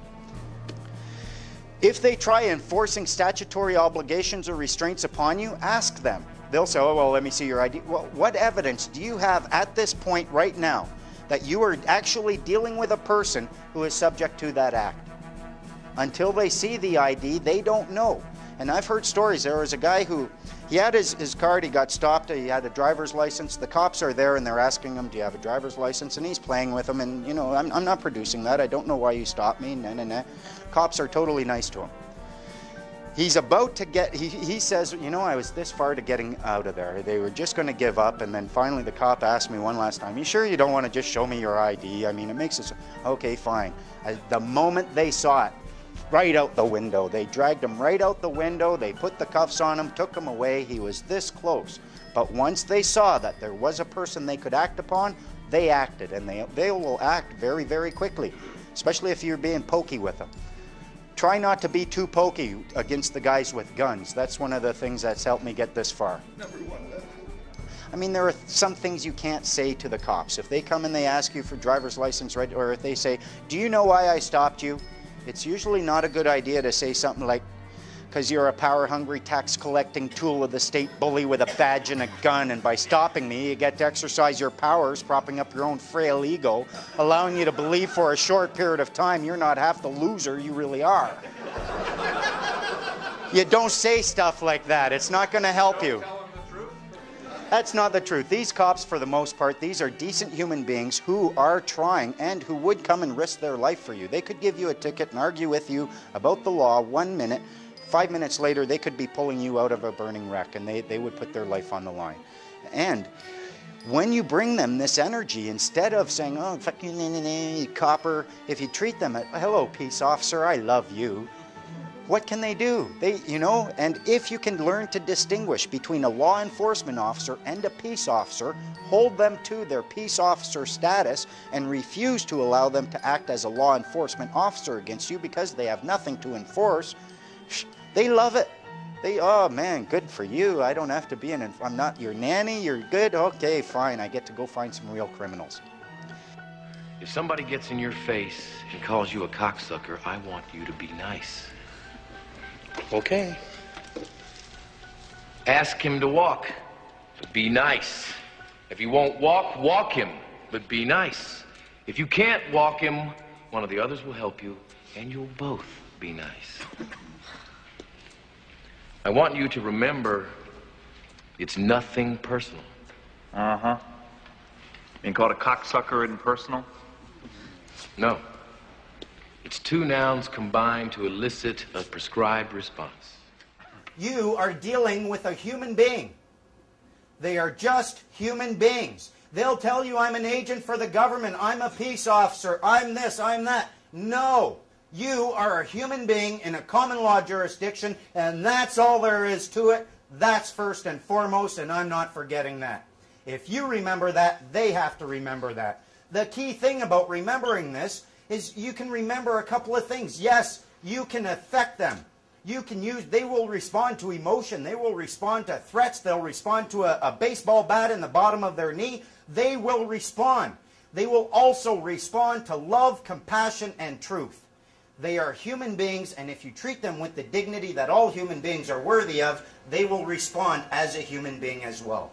Don't look at them as anything more than simply a human being using a tool. And the tool that they are using is words. The good thing about these words is that if they start losing some of them, they lose all their authority. If someone comes up to you and points to a body of words and says, this body of words gives me authority over you, and you say, really? What does that word right there mean? And they say, I don't know. What just happened to their authority? Gone. They have to know what the words in their own mandates mean. And this is where we have what their tool that they use against us, now we're going to use it against them, because some of these words are very deceptive. The alphabet has only 26 letters. With these 26 magic symbols, however, millions of words are written every day. I'm sure many of you have read court rulings from the Supreme Court of Canada.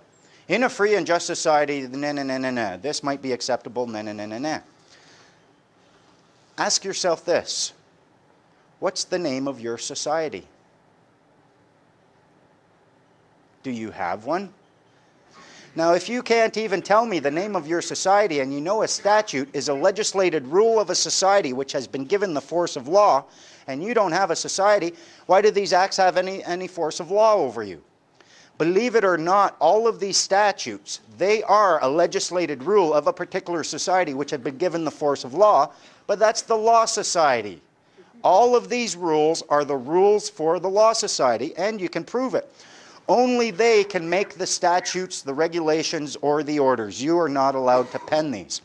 If you go into court, they claim that only they may use these documents or these words, only they can claim complete understanding of these words. Unless you're a member of that society, you cannot understand these words. Why? Because societies have a number of powers. As a society, you can generate and create your own rules, and no one who is not a member of that society is going to have a say in creating those rules. You can claim that no one but a member of that society can understand those rules because you can actually create your own language as a society if you want. And you can do this by taking an existing language, let's call it English, and you can change just a few words, not tell anyone else how those words have been changed, and guess what? You've got an entirely new language that appears to be English, but it's not, and only they know it. Legalese is such a language. In English, it is English, but some words have very, very different meanings. Example, legalese is the language of the law society. Check it out for yourselves. Must is synonymous with the word may. When someone says to you from a corporation, you must, they're actually giving you a choice because they can't force you. They're not allowed to because it's not law. It's only policy. Summons is synonymous with invitation. When you get a summons from a court of supposedly law, you actually are being invited to a corporate place of business to discuss how much money you're going to give that corporate place of business. And you won't get an 8 for it either. Understand is synonymous with stand under. If I say to you, do you understand? And you say yes, that means you stand under me, which means you've given me authority over you. It's as simple as that. It's so simple. But this is a language you don't know. You don't know you've been spoken to by this language. Know who you are. If you go to court, which I've had a few accountants with, to say the least, it's a corporate place of business. And they will immediately ask you for your name. Okay? Your name. They will even presume to know who you are, and they will ask you as such. They would say to me, Mr. Harris. Mr. is the title of something with legal personality status. I was named by my parents, but I wasn't called Mr. John Harris. Well, I don't think so. If I reply yes, guess what I've agreed to represent? A man cannot be acted upon by statutes, nor can a woman, a human being, a living soul. These only apply to the fictional entity which is the legal personality, i.e. Mr. John Harris in full caps or Mr. J. Harris. Every title in this land is a fiction. Common law v. statute, rules and policy. I like this. The only basic principles that any people of any nation need to adhere to are those of natural law, which are mirrored in common law. Never harm or cause loss. It covers every eventuality. There is nothing it doesn't cover. Nothing. Common law applies to a man or a woman, a living soul. Statute rules apply to the person only when the man or woman consents to represent the person. Consent can be given in inaction or action. Within statute rules, you will just receive a summary judgment. That's what you get in the courts of law, or supposedly. But it's called summary judgment. And what summary judgment is, it doesn't matter if whatever court you go into, as long as that court's going to make money from someone, because that's all it's about. And there's a reason they want to extract that revenue from you. There is such a reason. We have started to realise that we are slaves in this system. The system is there to milk us like cows. Money is a tool that we must believe in to serve them. Karl Marx was quite right. He was one of their boys who was set up to set up the dialectic. And he was quite right when he said that money is a tool of the elites. It's essential that the people who stop bartering or working for themselves and start using money as a means of exchange, which then can be taxed back from them, are becoming slaves. Because under law and legality, for 1,000 years, no one could take anything from you. Money represents your food, your home, everything. When it's taxed back from you, they're creating a form of slavery. Therefore, it's essential that the workers believe in money. It's simply to maintain the illusion that they have control over your life, your fortune, and your freedom. Because your fear and their ability to take from you something you deem to be valuable. And that is money. Yeah? Do we all believe money is valuable? We all use it every day, don't we? Yeah? And we all believe it's got some worth. These pieces of papers and coin has some worth. Frank Hamilton is depositing some money, and also a check, his paycheck. On the deposit slip, the amount of the money and the check are added together, just as though it were all money. And yet, a check is not money. It is an instrument for the transfer of credit, which is a substitute for money. On his job, Mr. Hamilton himself is paid not in money, but by check. He deposits his paychecks in the bank. He receives no money for his work. But in the bookkeeping department of the bank, the amount of the deposit is credited to Mr. Hamilton's account. In other words, it is added to the amount of his credit in the bank. Meanwhile, the amount of the check is deducted from the amount of credit available to Mr. Hamilton's employer. Thus, the check has served as an instrument for the transfer of credit from the Central Manufacturing Company to Mr. Hamilton. By means of these various credit instruments, a bank deals much more in credit than it does in money. Private banks are creating what we call money out of fresh, bloody air and then charging us interest on it. And it works like this. If you go into a bank and you borrow $50,000, what does the bank do?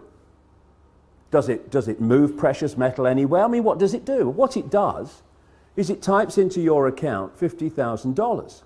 And from that moment, you start paying interest on $50,000 that has never, does not, and will never exist. Fresh air, theoretical money called credit. A bank not only assists in the transfer of credit, but it also creates credit.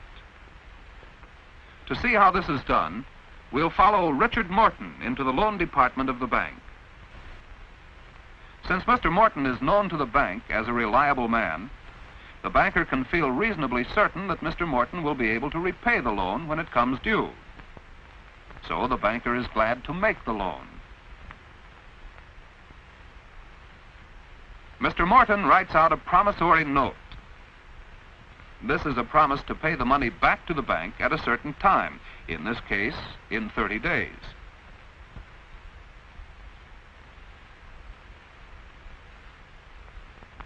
As so often happens in a bank, no money changes hands.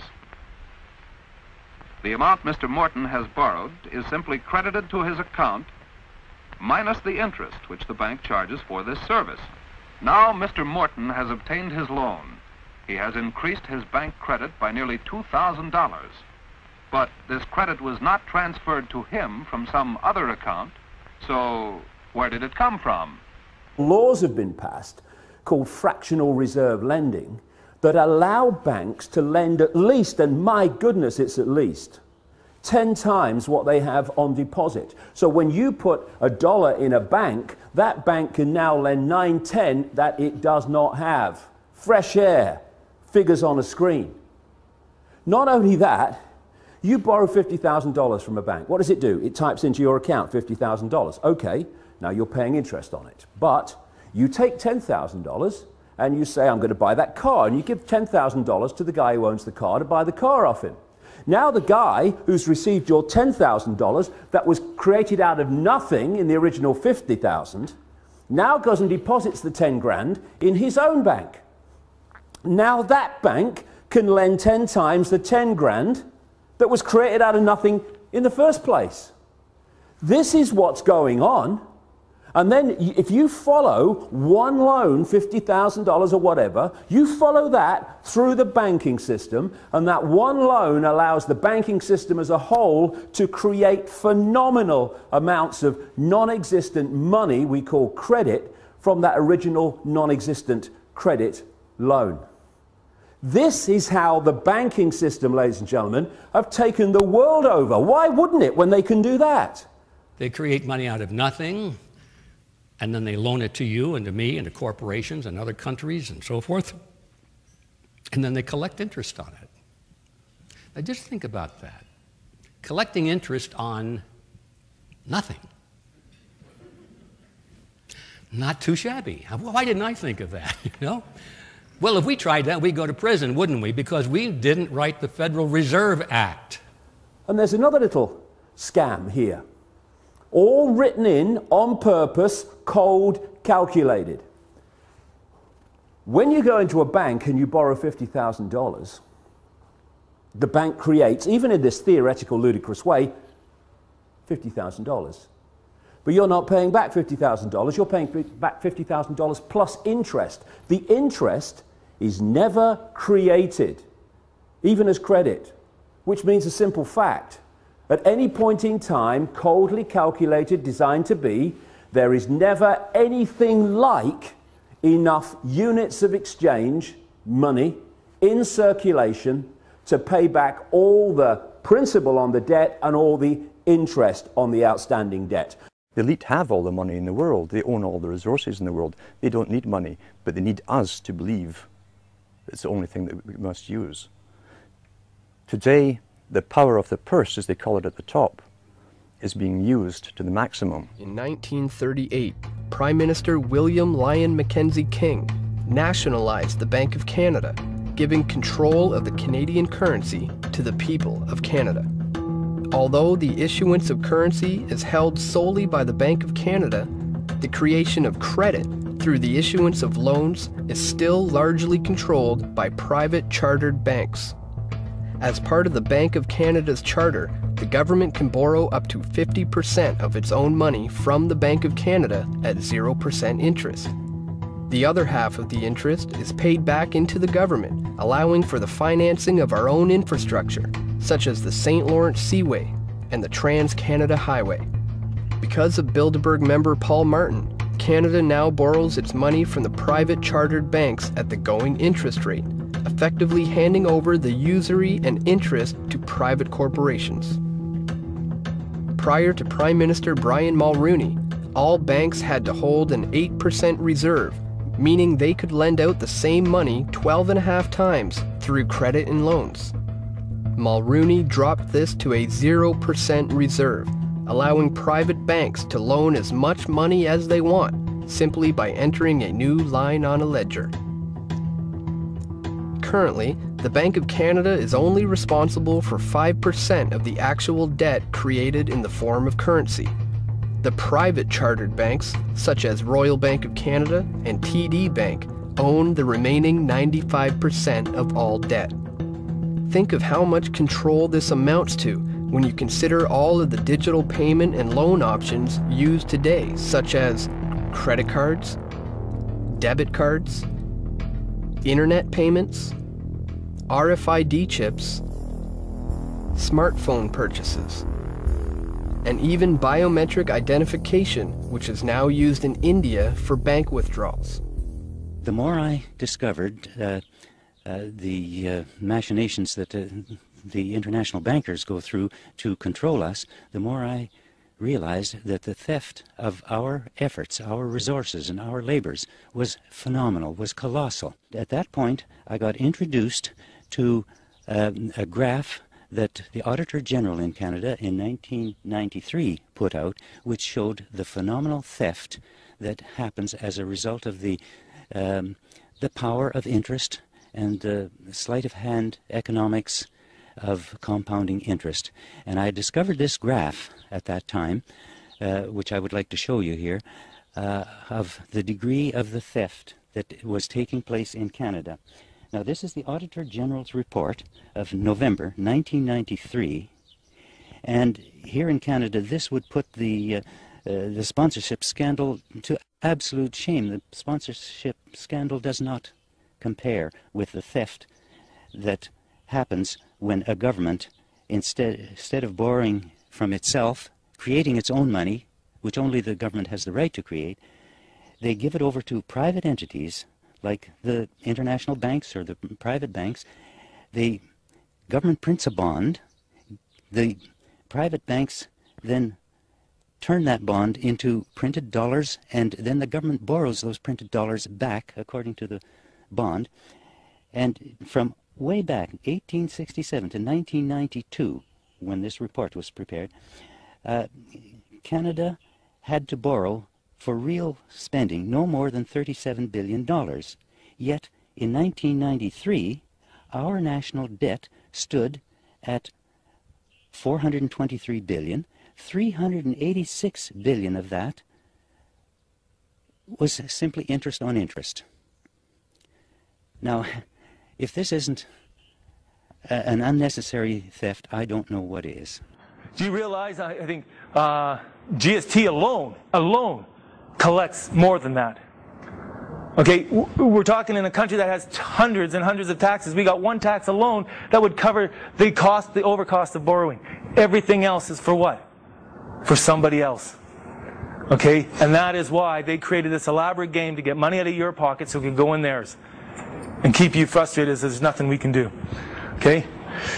Here's this other chart from Bill Abrams. I believe he's the one that put it together, and it's all sourced from Statistics Canada. It was a very good chart. And as I was listening to him and going through it, I started doing some research, chronological research as when events happened in life. And sometimes that allows us to get a really big picture of what's going on. I was born in 1928, and I recall the Depression years. And the Bank of Canada was created, as I said, in 1934. The war started in 1939, and the government then was producing all the money that was needed to build the factories, to build the airplanes, and to build the ships. Okay, 1942 was the middle of the World War II. Do you see any economic spike in our debt? Absolutely nothing. How are we able to finance a world war right in the middle of it without having an economic spike? Why? Because we borrowed it from ourselves without interest. Take a look further in history. 1944, we introduced the Family Allowance Program. There's a very nice humanitarian-based social program. Was there a spike in our debt? Absolutely none. How did we do it? Again, we borrowed it interest-free from our own bank. 1952, old age security. Very humanitarian. We've taken care of the children, we've taken care of the elderly. Old age security, 1952. Was there a spike? Absolutely none. Again, why? We borrowed it from ourselves interest-free to finance these programs. 1954, the St. Lawrence Seaway. Probably a multi-billion-dollar project. Was there a spike in our debt? Absolutely none. How did we do it? Again, because we can borrow from the Bank of Canada to fund infrastructures without placing ourselves into debt. Okay? 1966, the universal health care. Boom, where's the spike? Another humanitarian program. So between the St. Lawrence Seaway and this was this whole time frame, there was just too much happening. Schools, universities, hospitals, everything to develop a very strong humanitarian-based nation, and boom, no spike at all. Absolutely no spike. 1967, Canada Pension Plan was passed. In 1974, we have this increased pressure from the private bankers. They wanted control. That's when Canada plugged into the G7. Come on, be part of the boys club. We'll take care of you. You know, forget about the people. They just, you know, they're sheep. You got to ask yourself, okay, the private bankers been around. This game has been around since, I say, the U.S. got trapped by the private bankers in 1913. Why did they leave us alone for so many years? Because what they were doing was building their profit-making machine. Okay? Because they knew they were setting the stage. As much as we were more free, and as much as the money was keeping in our pocket, the trap was being set. Imagine what would happen if we could have kept those times going. But they knew what they were doing, and because we fell asleep. And so in '74, they started putting pressure on the government to take over the financing of the country. All the debts, all the bonds or whatever, the debts that we held to finance our country, creating no national debt, the banks, the private bankers started taking over those loans. And the second they took them over, they started adding interest to them. And there's the start of it. There's the reality of it. Okay, so after that point, government funding started coming from private banks at interest. That in itself is self-evident of the reality that can exist. Because right now we're living in the second part of that. Economists around the world are struggling to break free of the clutches of the financial crisis. But a 12-year-old Canadian knows what needs to be done. Victoria Grant took the internet by storm overnight after a video of her slamming Canada's banks for robbing the people went viral. Have you ever wondered why Canada is in debt? Have you ever wondered why the government forces Canadians to pay so many taxes? Have you ever wondered why the bankers from the largest private banks are becoming wealthier and the rest of us are not? Allow me to explain how our private banks and government work today. First, the Canadian government borrows money from the private banks. They then lend the debt-based money to Canada with compounded interest. The government then continues to increase taxation of Canadians year after year in order to pay back the interest on the exponentially growing national debt. What results is inflation, less real money for Canadians to spend into our economy, and the real money being used to pad the pockets of the banks. Also, the government gave the banks the ability to loan out money that doesn't exist in the form of loans. When a bank gives you a mortgage, which literally means a death pledge, or a loan, they don't actually give you money. They click a key on a computer and generate the fake money out of thin air. They don't actually have it in their bank vaults. Presently, the banks only have $4 billion on reserve, but they have loaned out over $1.5 trillion. To quote Graham Towers, each and every time a bank makes a loan, a new bank credit is created. New deposits, brand new money. Broadly speaking, all new money comes out of a bank in the form of loans. As loans are debt, then under the present system, all money is debt. In conclusion, it has become painfully obvious, even for me, a 12-year-old Canadian, that we are being defrauded and robbed by the banking system and a complicit government. What will we do to stop this crime? What will we do to ensure that the next generation will live free and clear of the debt-based economy that enslaves them to the banks? Margaret Mead said the following, and I hope that all of you remember this. Never doubt that a small group of people can change the world. Indeed, it is the only thing that ever has. Thank you.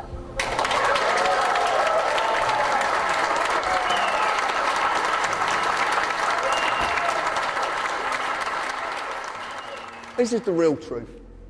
You're the currency, not money. You are. Because without you, this country grinds to a halt. Because the principal workforce of any machine or any corporation or any company are slaves. And they have to give you something to believe in, so you will do that work and you will not question. And to make it valuable, they're going to stiff you with as many fines that are make-believe to make you give over that worthless piece of paper to another corporation just so you believe it's real. They're hiding it, they're camouflaging it, they're not talking about it. Coordination of international regulation. What they are going to do is to put our Fed and our SEC under the control, in effect, of the IMF. Oh, come on. You believe they'll do this? That's what was in the draft agenda. They call it coordination of regulation. What it really is putting the American economy under international regulation. Yeah. And those people who have been yelling, oh, the UN's going to take over global Conspiracy government. theorists. They've been crazy, but now they're right. Yeah, well, when Geithner said he would be open to the idea of a global currency last week. Yeah. Those conspiracy people had said and suggested that for years. Right. You're not wrong. When massive foreign trade deals are made, they are done in U.S. dollars, which serves as the world's reserve currency. Now the UN is backing a plan to change all of that and create a new global currency. If that's the case, what does it mean for you? Slavery has always existed in one form or another. There's different ways to have slavery. You can either get a bunch of henchmen, force a tribe into obeying you and being your slaves. That's a lot of force. But you have to feed them, etc. Or you can allow them to keep so much of their earnings for themselves, to maintain themselves, and take off all the rest to supply the elite and the structure of the system over them. The question is, do we all work for central bankers? That's what I want to address to our guest tonight. Is this global governance at last? Is it one world, the central bankers in charge? To answer your question, we are absolutely slaves to central banks. What's the definition of a slave?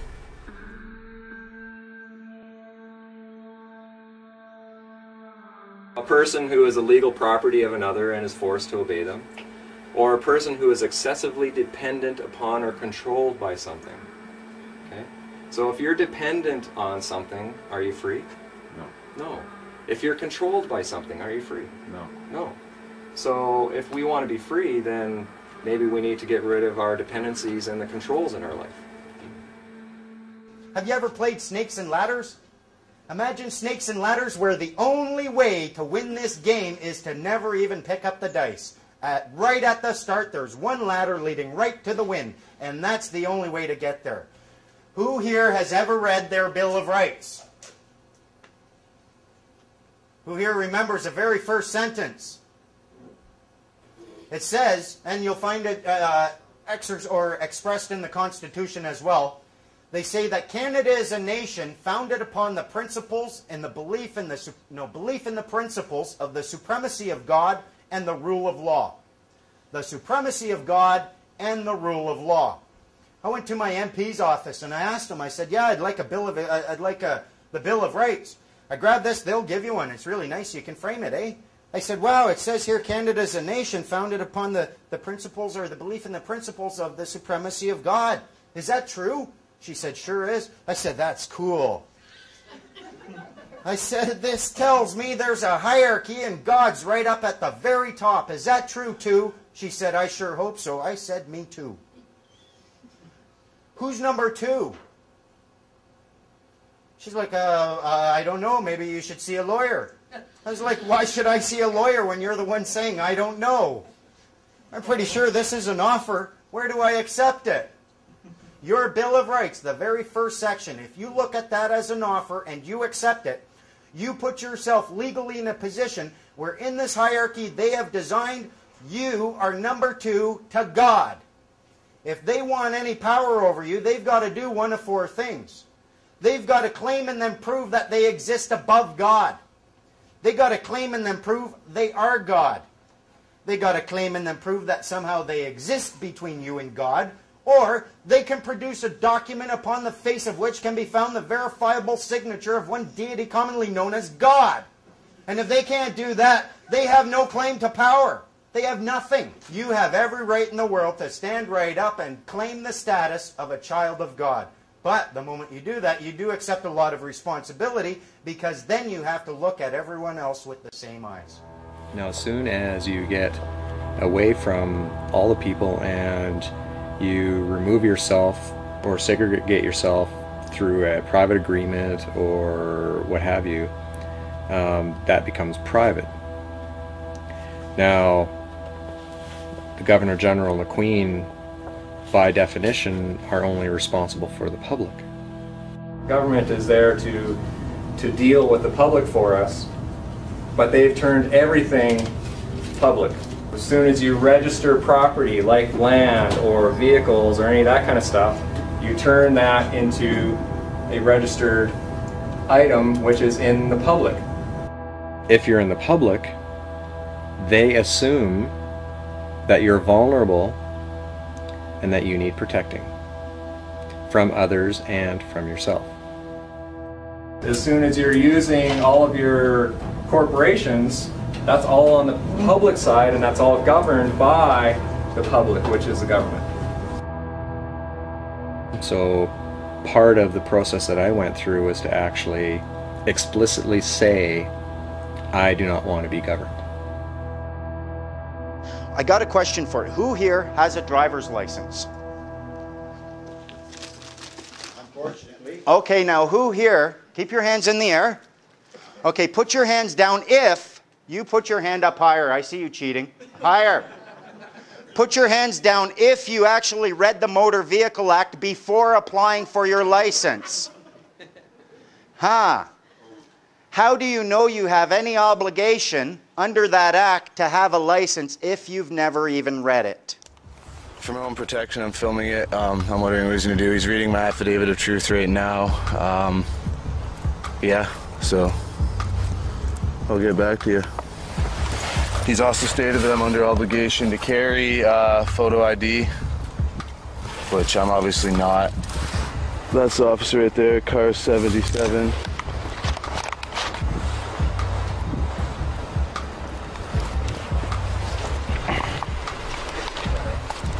So hopefully, yeah.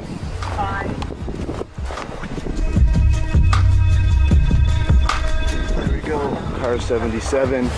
Officer did not state who he was. There's my dad.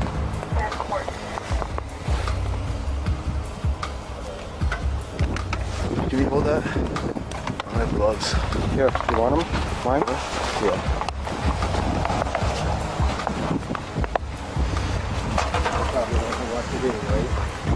There's another police officer showing up. I've already informed the officers of my rights, this and that.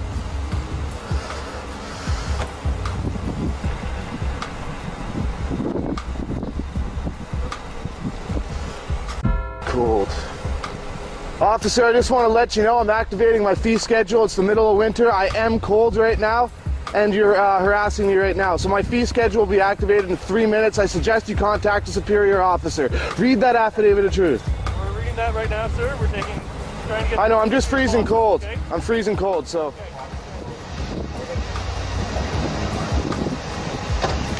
Okay, perfect. Here you go, Joshua.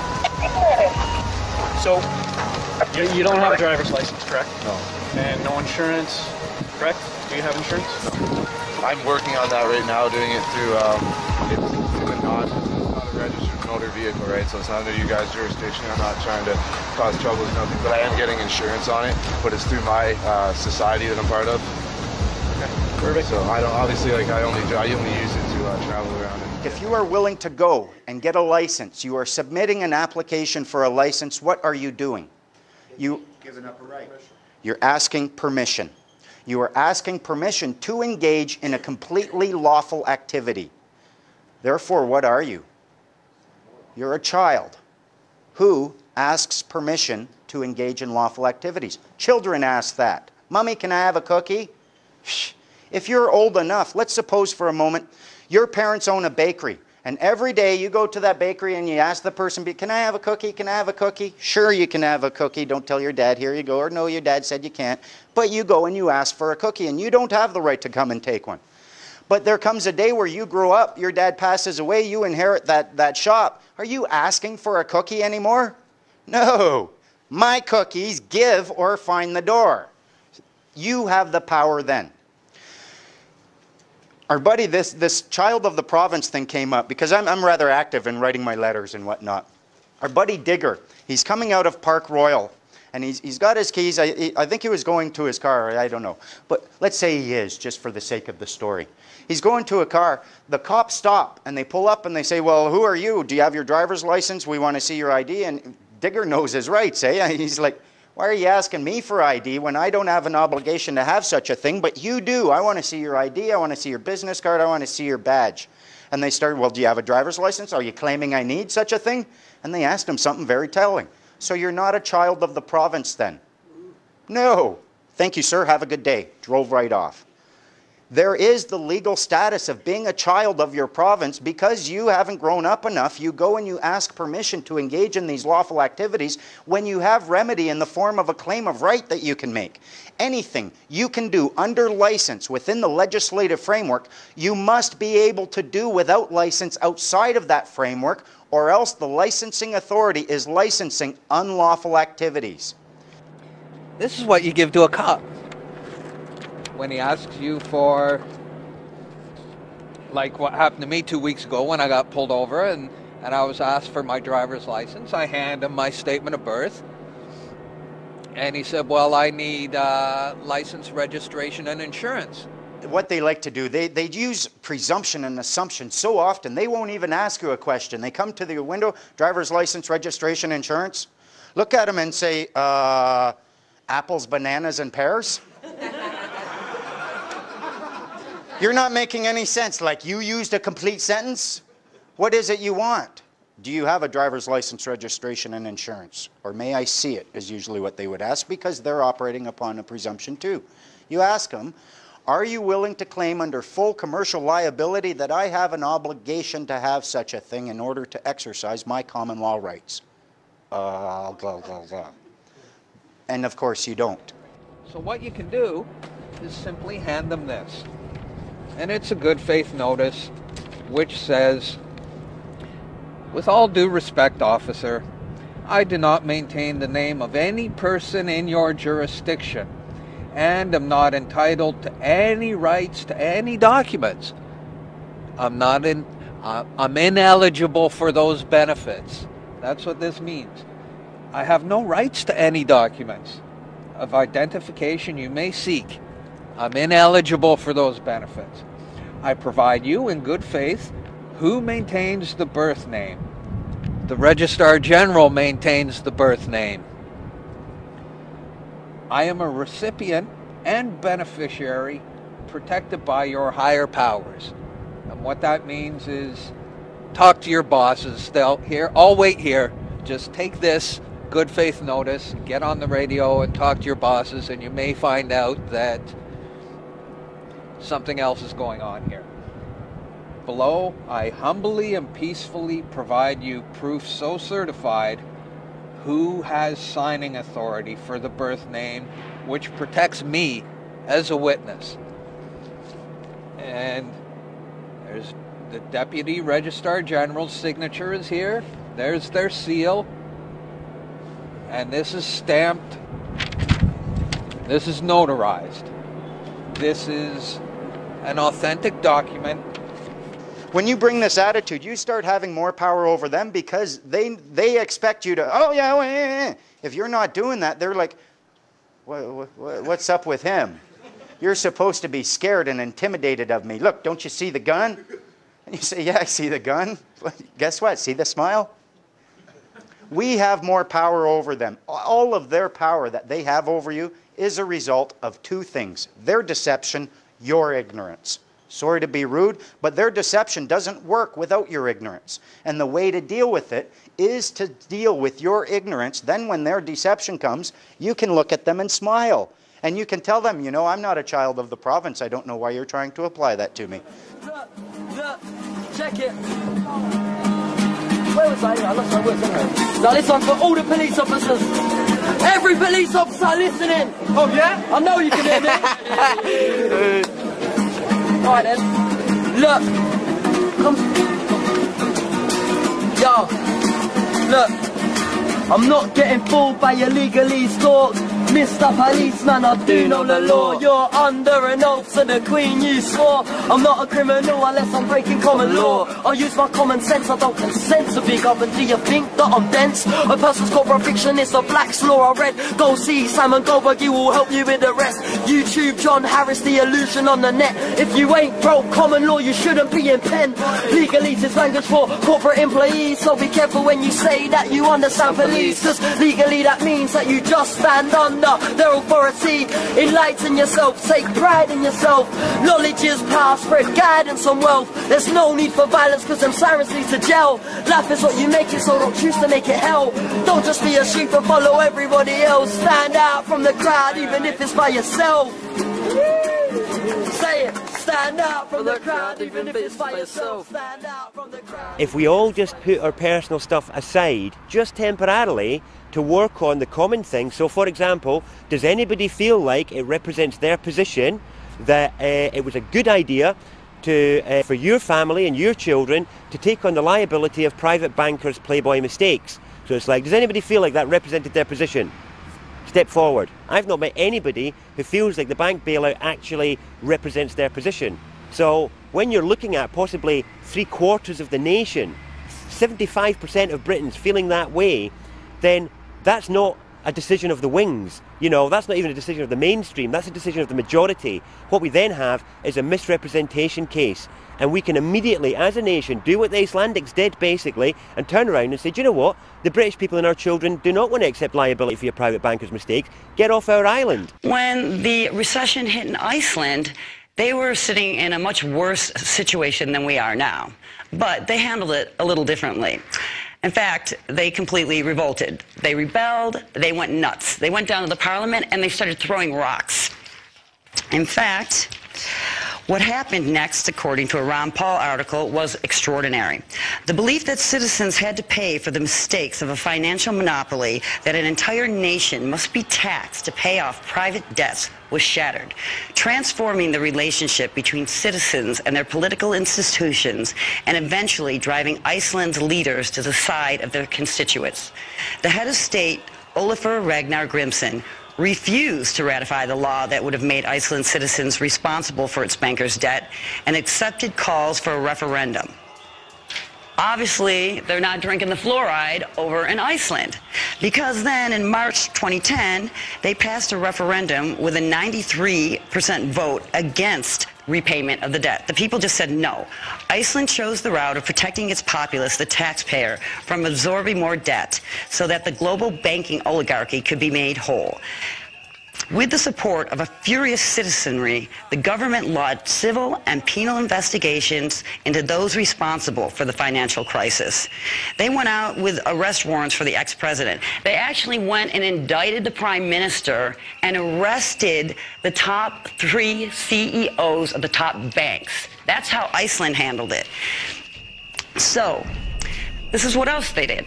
They forgave the debt of 1/4 of their citizens. 25% of their citizens, they just said, no, you don't have to pay it back. And for those people that were underwater in their mortgages, over 110%, they forgave those too. Now, they didn't take that very well, the bankers that control everything. They threatened them, they intimidated them, they said when you go down, we're not going to give you any loans. But guess what? They didn't go down. In fact, they flourished. On top of it, they wrote a new constitution. This is what they did. The people of Iceland elected 25 citizens from among 522 adults not belonging to any political party, but recommended by at least 30 other citizens. This document was not the work of a handful of politicians, but was actually written on the internet. The constituents' meetings were streamed online, and the citizens could send their comments and suggestions, witnessing the document as it took shape. The Constitution that eventually emerged from this participatory democratic process will be submitted to Parliament for approval after the next elections. So they rewrote the Constitution. They actually threw the politicians out. They got people, normal people, that the other people at all decided that these were the best people, and then they put it online. I mean, talk about democratic. Okay, so how did that turn out? Everyone said it was going to go down. It was this big experiment because we really haven't heard, right? Well, I'll tell you how it turned out. They're flourishing. Their GDP has rebounded. In fact, they're doing better than the EU and most of the developing nations right now. And according to the Fitch rating on Bloomberg, the unorthodox crisis policy response in Iceland has succeeded. So the takeaway is QE1 didn't work, QE2 didn't work, and QE3 is certainly not going to work. Hyperinflating our dollar is not going to work. What will work? What did work is Iceland's program. So they sent policemen in to arrest the bankers, and they succeeded. They're doing great. So I say, let's do what Iceland did. A difficult thing for some people to understand is what's happening today is not just an elite making a final move to take over anything. Every generation for hundreds of years has been brought up with the same elite's predecessors designing and running the show for each generation. I think all our society is run by insane people for insane objectives. You know, and I think that's what I sussed when I was 16 and 12 way down the line, but I expressed it differently all through my life. It's the same thing I'm expressing all the time, but now I can put it into that sentence that I think we're being run by maniacs for maniacal ends, you know. I'd be very pleased to know what they think they're doing. I think they're all insane. The elite, in fact, are simply moving their system into a new system, an updated system to suit themselves. That's a hard concept for people to grasp. They've been trained to believe things are happening at the moment by happenstance, by crisis coming out of nowhere. And here's what we must do. We must solve this problem at the time. Nothing is further from the truth. Major financial institutions have teetered on the edge of collapse, and some have failed. As uncertainty has grown, many banks have restricted lending. Credit markets have frozen, and families and businesses have found it harder to borrow money. We are in the midst of a serious financial crisis, and the federal government is responding with decisive action. I had a friend, Nick Rockefeller, okay, who was one of the Rockefeller family, and he, when I was running for governor in Nevada, he came to me, introduced himself to me through an attorney, and we became friends. We started talking about things, and I learned an awful lot from Mr. Rockefeller. And one of the things that we used to talk about was the ultimate plan of the banking industry, what they wanted to accomplish. And the goals of the banking industry, not just the Federal Reserve System, but the private banks in Germany and England, all over Italy, all over the world, they all work together. They're all central banks, and they're all part of the Communist Manifesto. You know, central banking is one of the major planks of the Communist Manifesto. We talk about America being a capitalistic country, but yet at the same time we have a central bank that plans everything for us, right? And the graduated income tax is another plank of the Communist Manifesto, right? So right there you have two major planks of the Communist Manifesto that have been brought in because of the Federal Reserve System, okay? So the ultimate goal that these people have in mind is the goal to create a one-world government. At a 1991 closed-door meeting of fellow internationalists, billionaire and former CFR chairman David Rockefeller praised his media allies. But his confidence that his words would not leave the room was later broken. We are grateful to the Washington Post, the New York Times, Time Magazine, and other publications whose directors have attended our meetings and restricted their promises of discretion for almost 40 years. It would have been impossible for us to develop our plan for the world if we had been subject to the bright lights of publicity. But the world is now more sophisticated and prepared to march toward a world government. In an address before the Trilateral Commission in June of 1991, David Rockefeller laid out the elite's ultimate goal. The supranational sovereignty of an intellectual elite and world bankers is surely preferable to the national autodetermination practiced in the last centuries. All of the great collectivists of history have had this unified global government based on the model of collectivism as their goal, and we fought against it until recently. Now we are actually the greatest advocates of it ourselves. We don't call it tyranny, we don't call it fascism or Nazism or communism. We have a better name for it. The name they have chosen is the New World Order. Now we can see a new world coming into view. A world in which there is the very real prospect of a new world order. A world where the United Nations, freed from Cold War stalemate, is poised to fulfill the historic vision of its founders. The New World Order is a more palatable name for the Anglo-American world empire. It's the planetary domination of London, New York, Washington over the rest of the world. It's hard to get people to join that or think they have a part in it if you call it the Anglo-American world empire. If you call it the New World Order, then people in India or someplace like that or the European Union might think, well, there's something in that for us too. But that's not what it is. It's the Anglo-American New World Order. It's really the old world order. It's the British Empire morphing into the American Empire. The U.S.-British world empire is what you're going to get. We're gonna spread happiness. We're gonna spread freedom.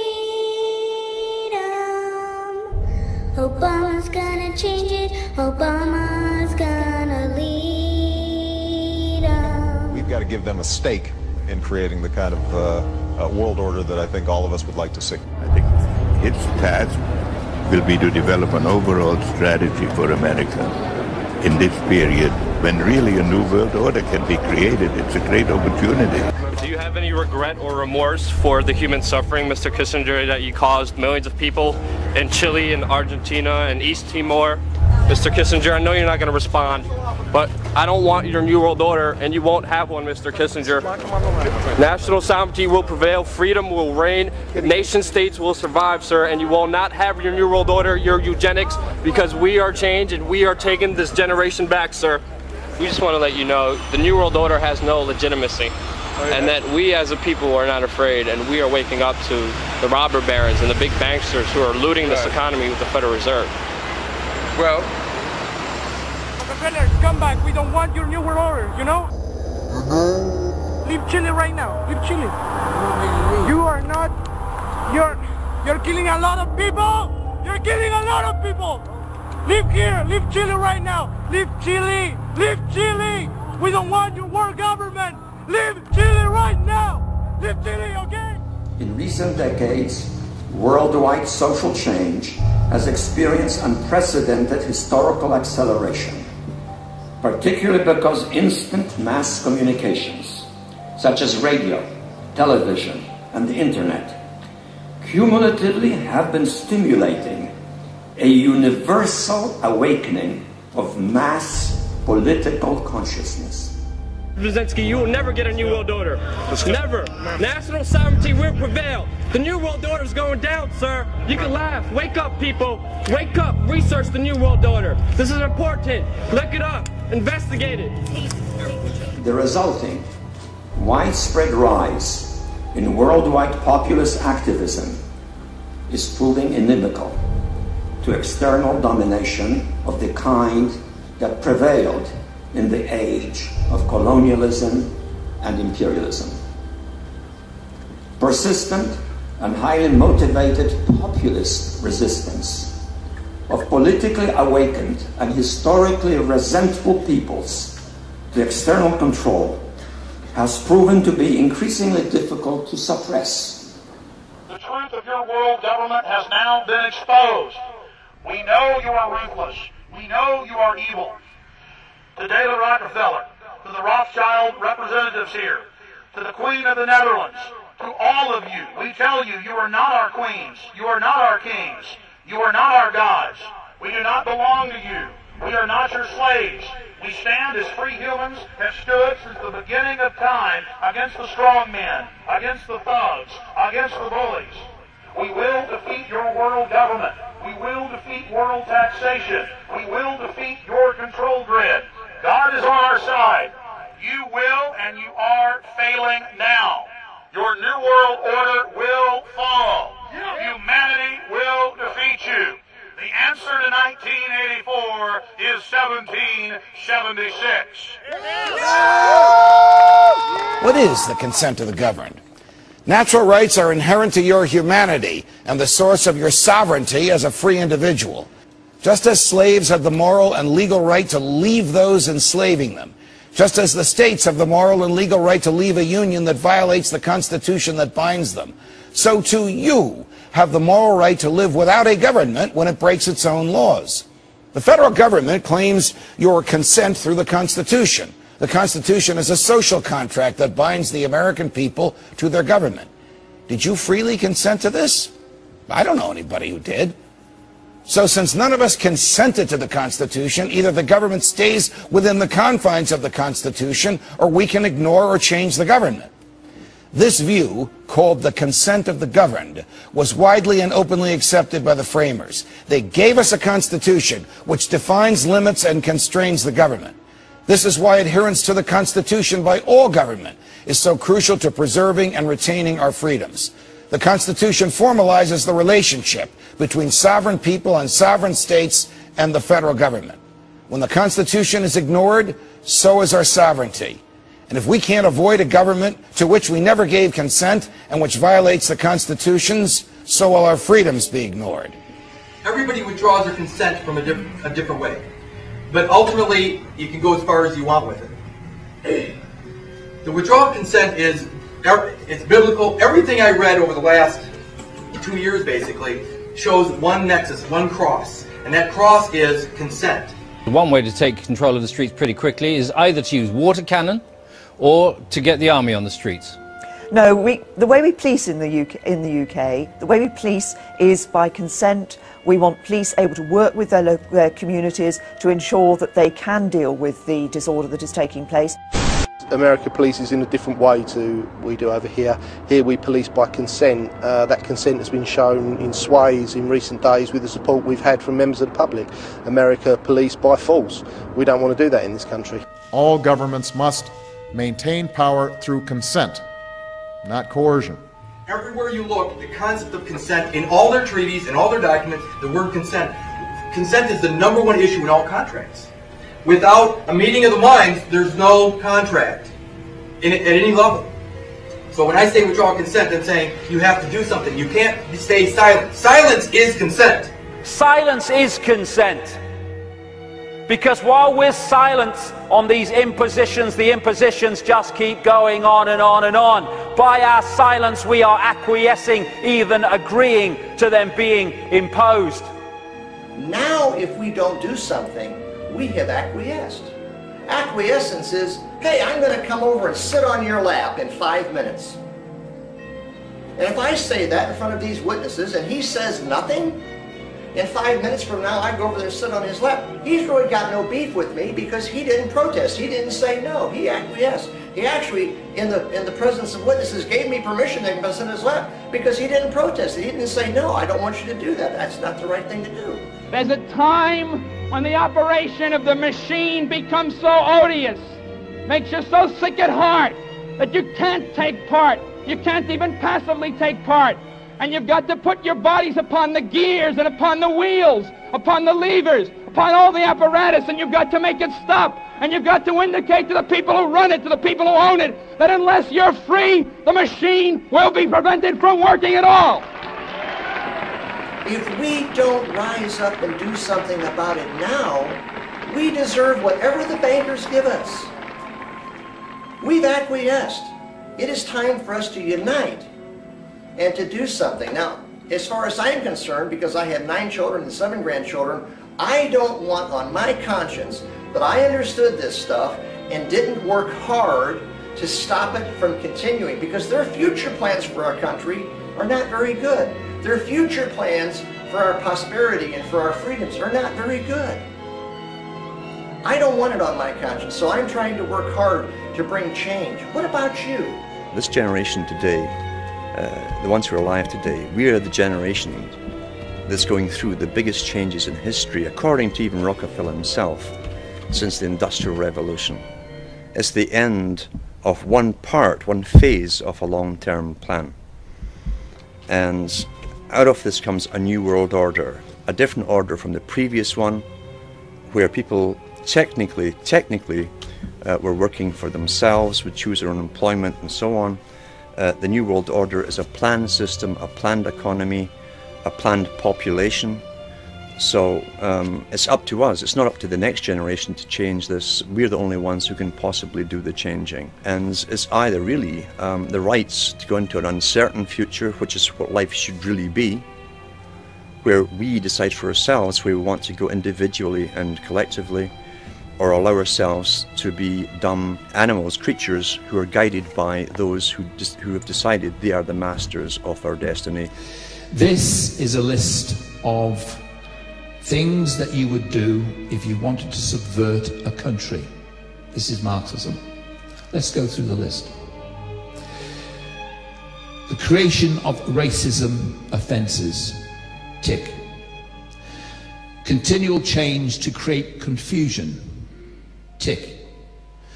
The teaching of sex and homosexuality to children. Tick. The undermining of schools and teachers' authority. Tick. Huge immigration to destroy national identity. Tick. The promotion of excessive drinking. Tick twice. Emptying the churches. Tick. An unreliable legal system with bias against the victim of crime. Tick. Dependency on the state or state benefits. Tick. Control and dumbing down of the media. Tick. And encouraging the breakdown of families. Tick. So what's our plan? We come back to the basics. Nobody on this planet has the right or the authority to tell anybody what to do without their consent. That is an uncontestable fact. We are governed by consent, and we are policed by consent. We are withdrawing our consent.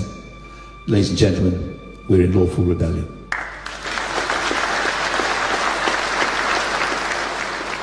We can't sort this out with violence. Because if we sort this out with violence, violence will always ensue.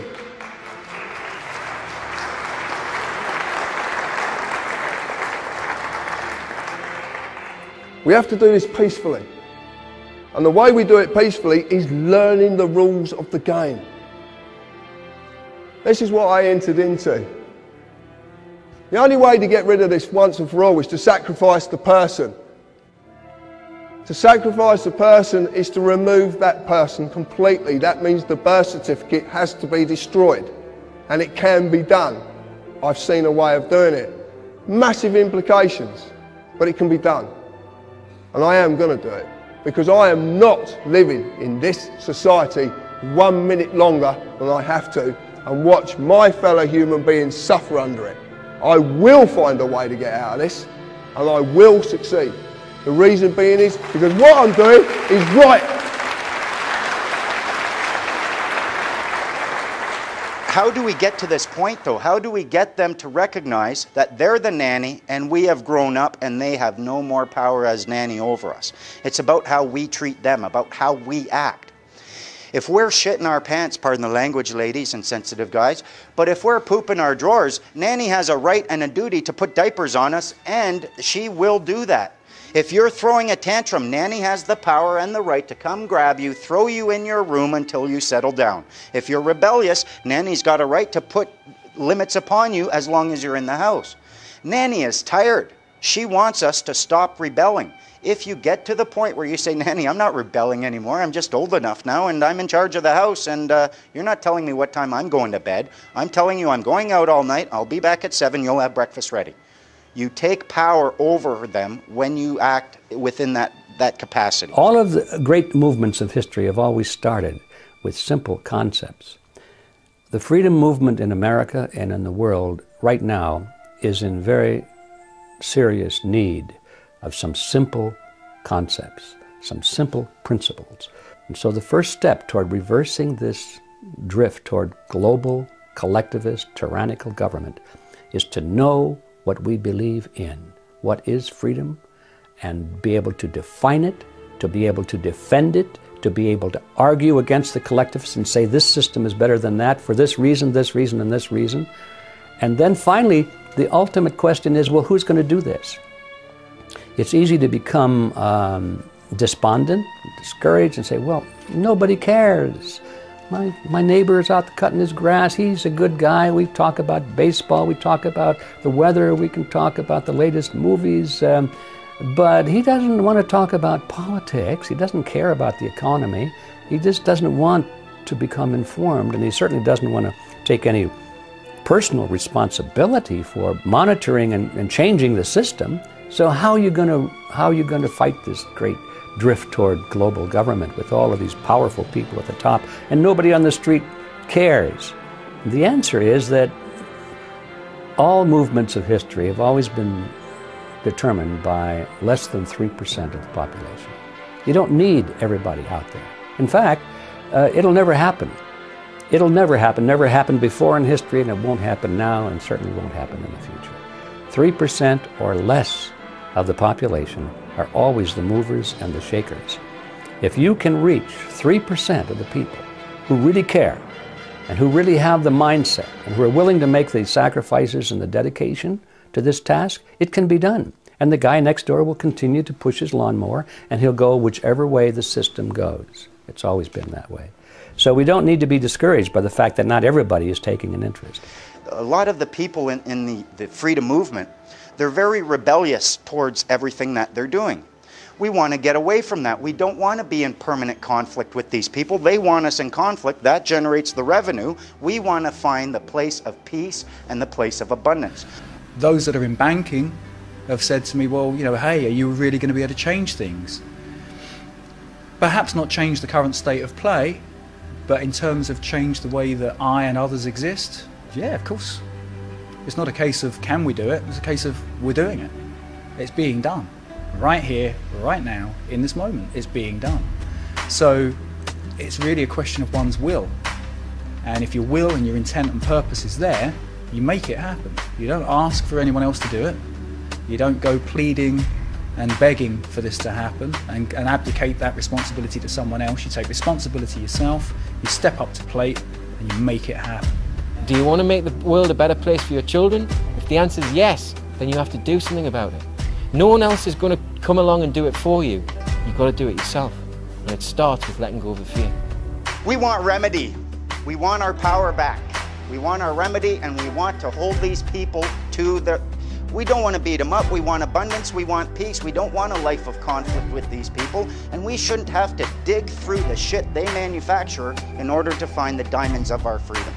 I think if we have a realistic view of the political process, and we know that it takes sometimes a generation or two for really important changes to happen, and if we understand that and accept it, and accept our role in being responsible for making it happen, then you can go to sleep at night and say, by golly, I'm really doing something about this, and I am making a difference, and it will happen. You know, is it really the best you can do to become a debt slave like your parents? And then slip into retirement and learning that you've got no pension, that all those years paying into it was a waste of time because they were just going to rip you off in the end anyway and wheel you into a hospital ward and try and kill you with pharmaceuticals as quickly as possible. Is that really the best it gets? No, it's not. It's not. The best it gets is freedom, peace, and abundance for every man, woman and child, living in harmony with nature, in mutual cooperation with each other everywhere on the planet. That's the best it can get. The martyrs of history were not fools, and our honored dead who gave their lives to stop the advance of the Nazis didn't die in vain. Where then is the road to peace? Well, it's a simple answer after all. You and I have the courage to say to our enemies, there is a price we will not pay, there is a point beyond which they must not advance.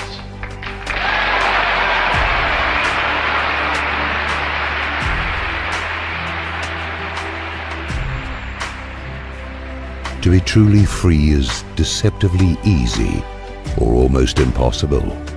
We recoil at the horror of acknowledging our enslavement, but the walls, the bars, the guns and the guards can never encircle or hold down the liberty of the people, and we can only be truly caged behind prison bars that we refuse to see. Wake up!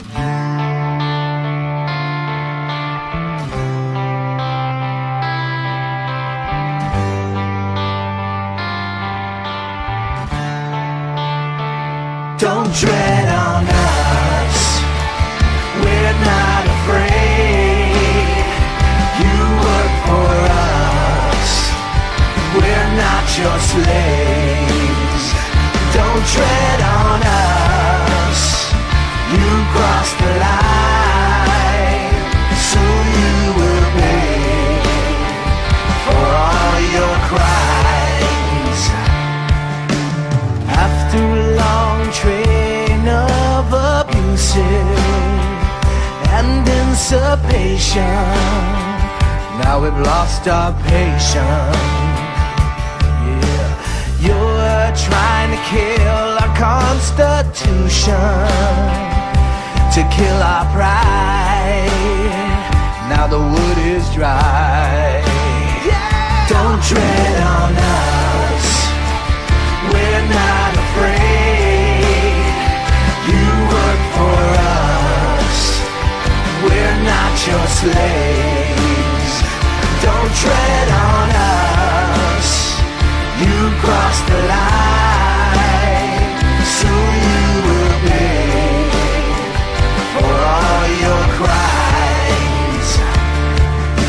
You keep on pushing us into desperation.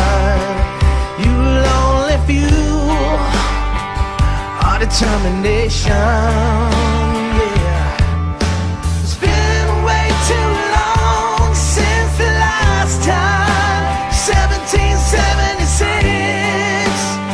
Now we're done with your tricks. Yeah, don't tread on us. Don't tread on us. We're not afraid. You work for us. We're not your slaves. Don't tread on us. You crossed the line, so you will pay for all your crimes. Don't tread on us. Don't tread on us. Now it's payback time. Fundamental 3 things you should have learned. 1, you are not a person. You have a person. It exists in association with you. Statutes are not laws. They do not apply to you. They apply to your person. And finally, believe it or not, you want your freedom. You want to become a free man on the land. You have to treat these people with compassion, regardless of what they've done to you. And I know how difficult that can be. Don't tread on us. We're not afraid. You work for us. We're not your slaves. Don't tread on us. You crossed the line, so you will pay for all your crimes. Don't tread on us. The answer to 1984 is 7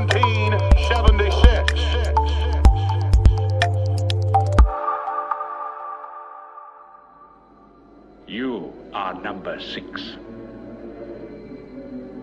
I am not a number. I am a free man.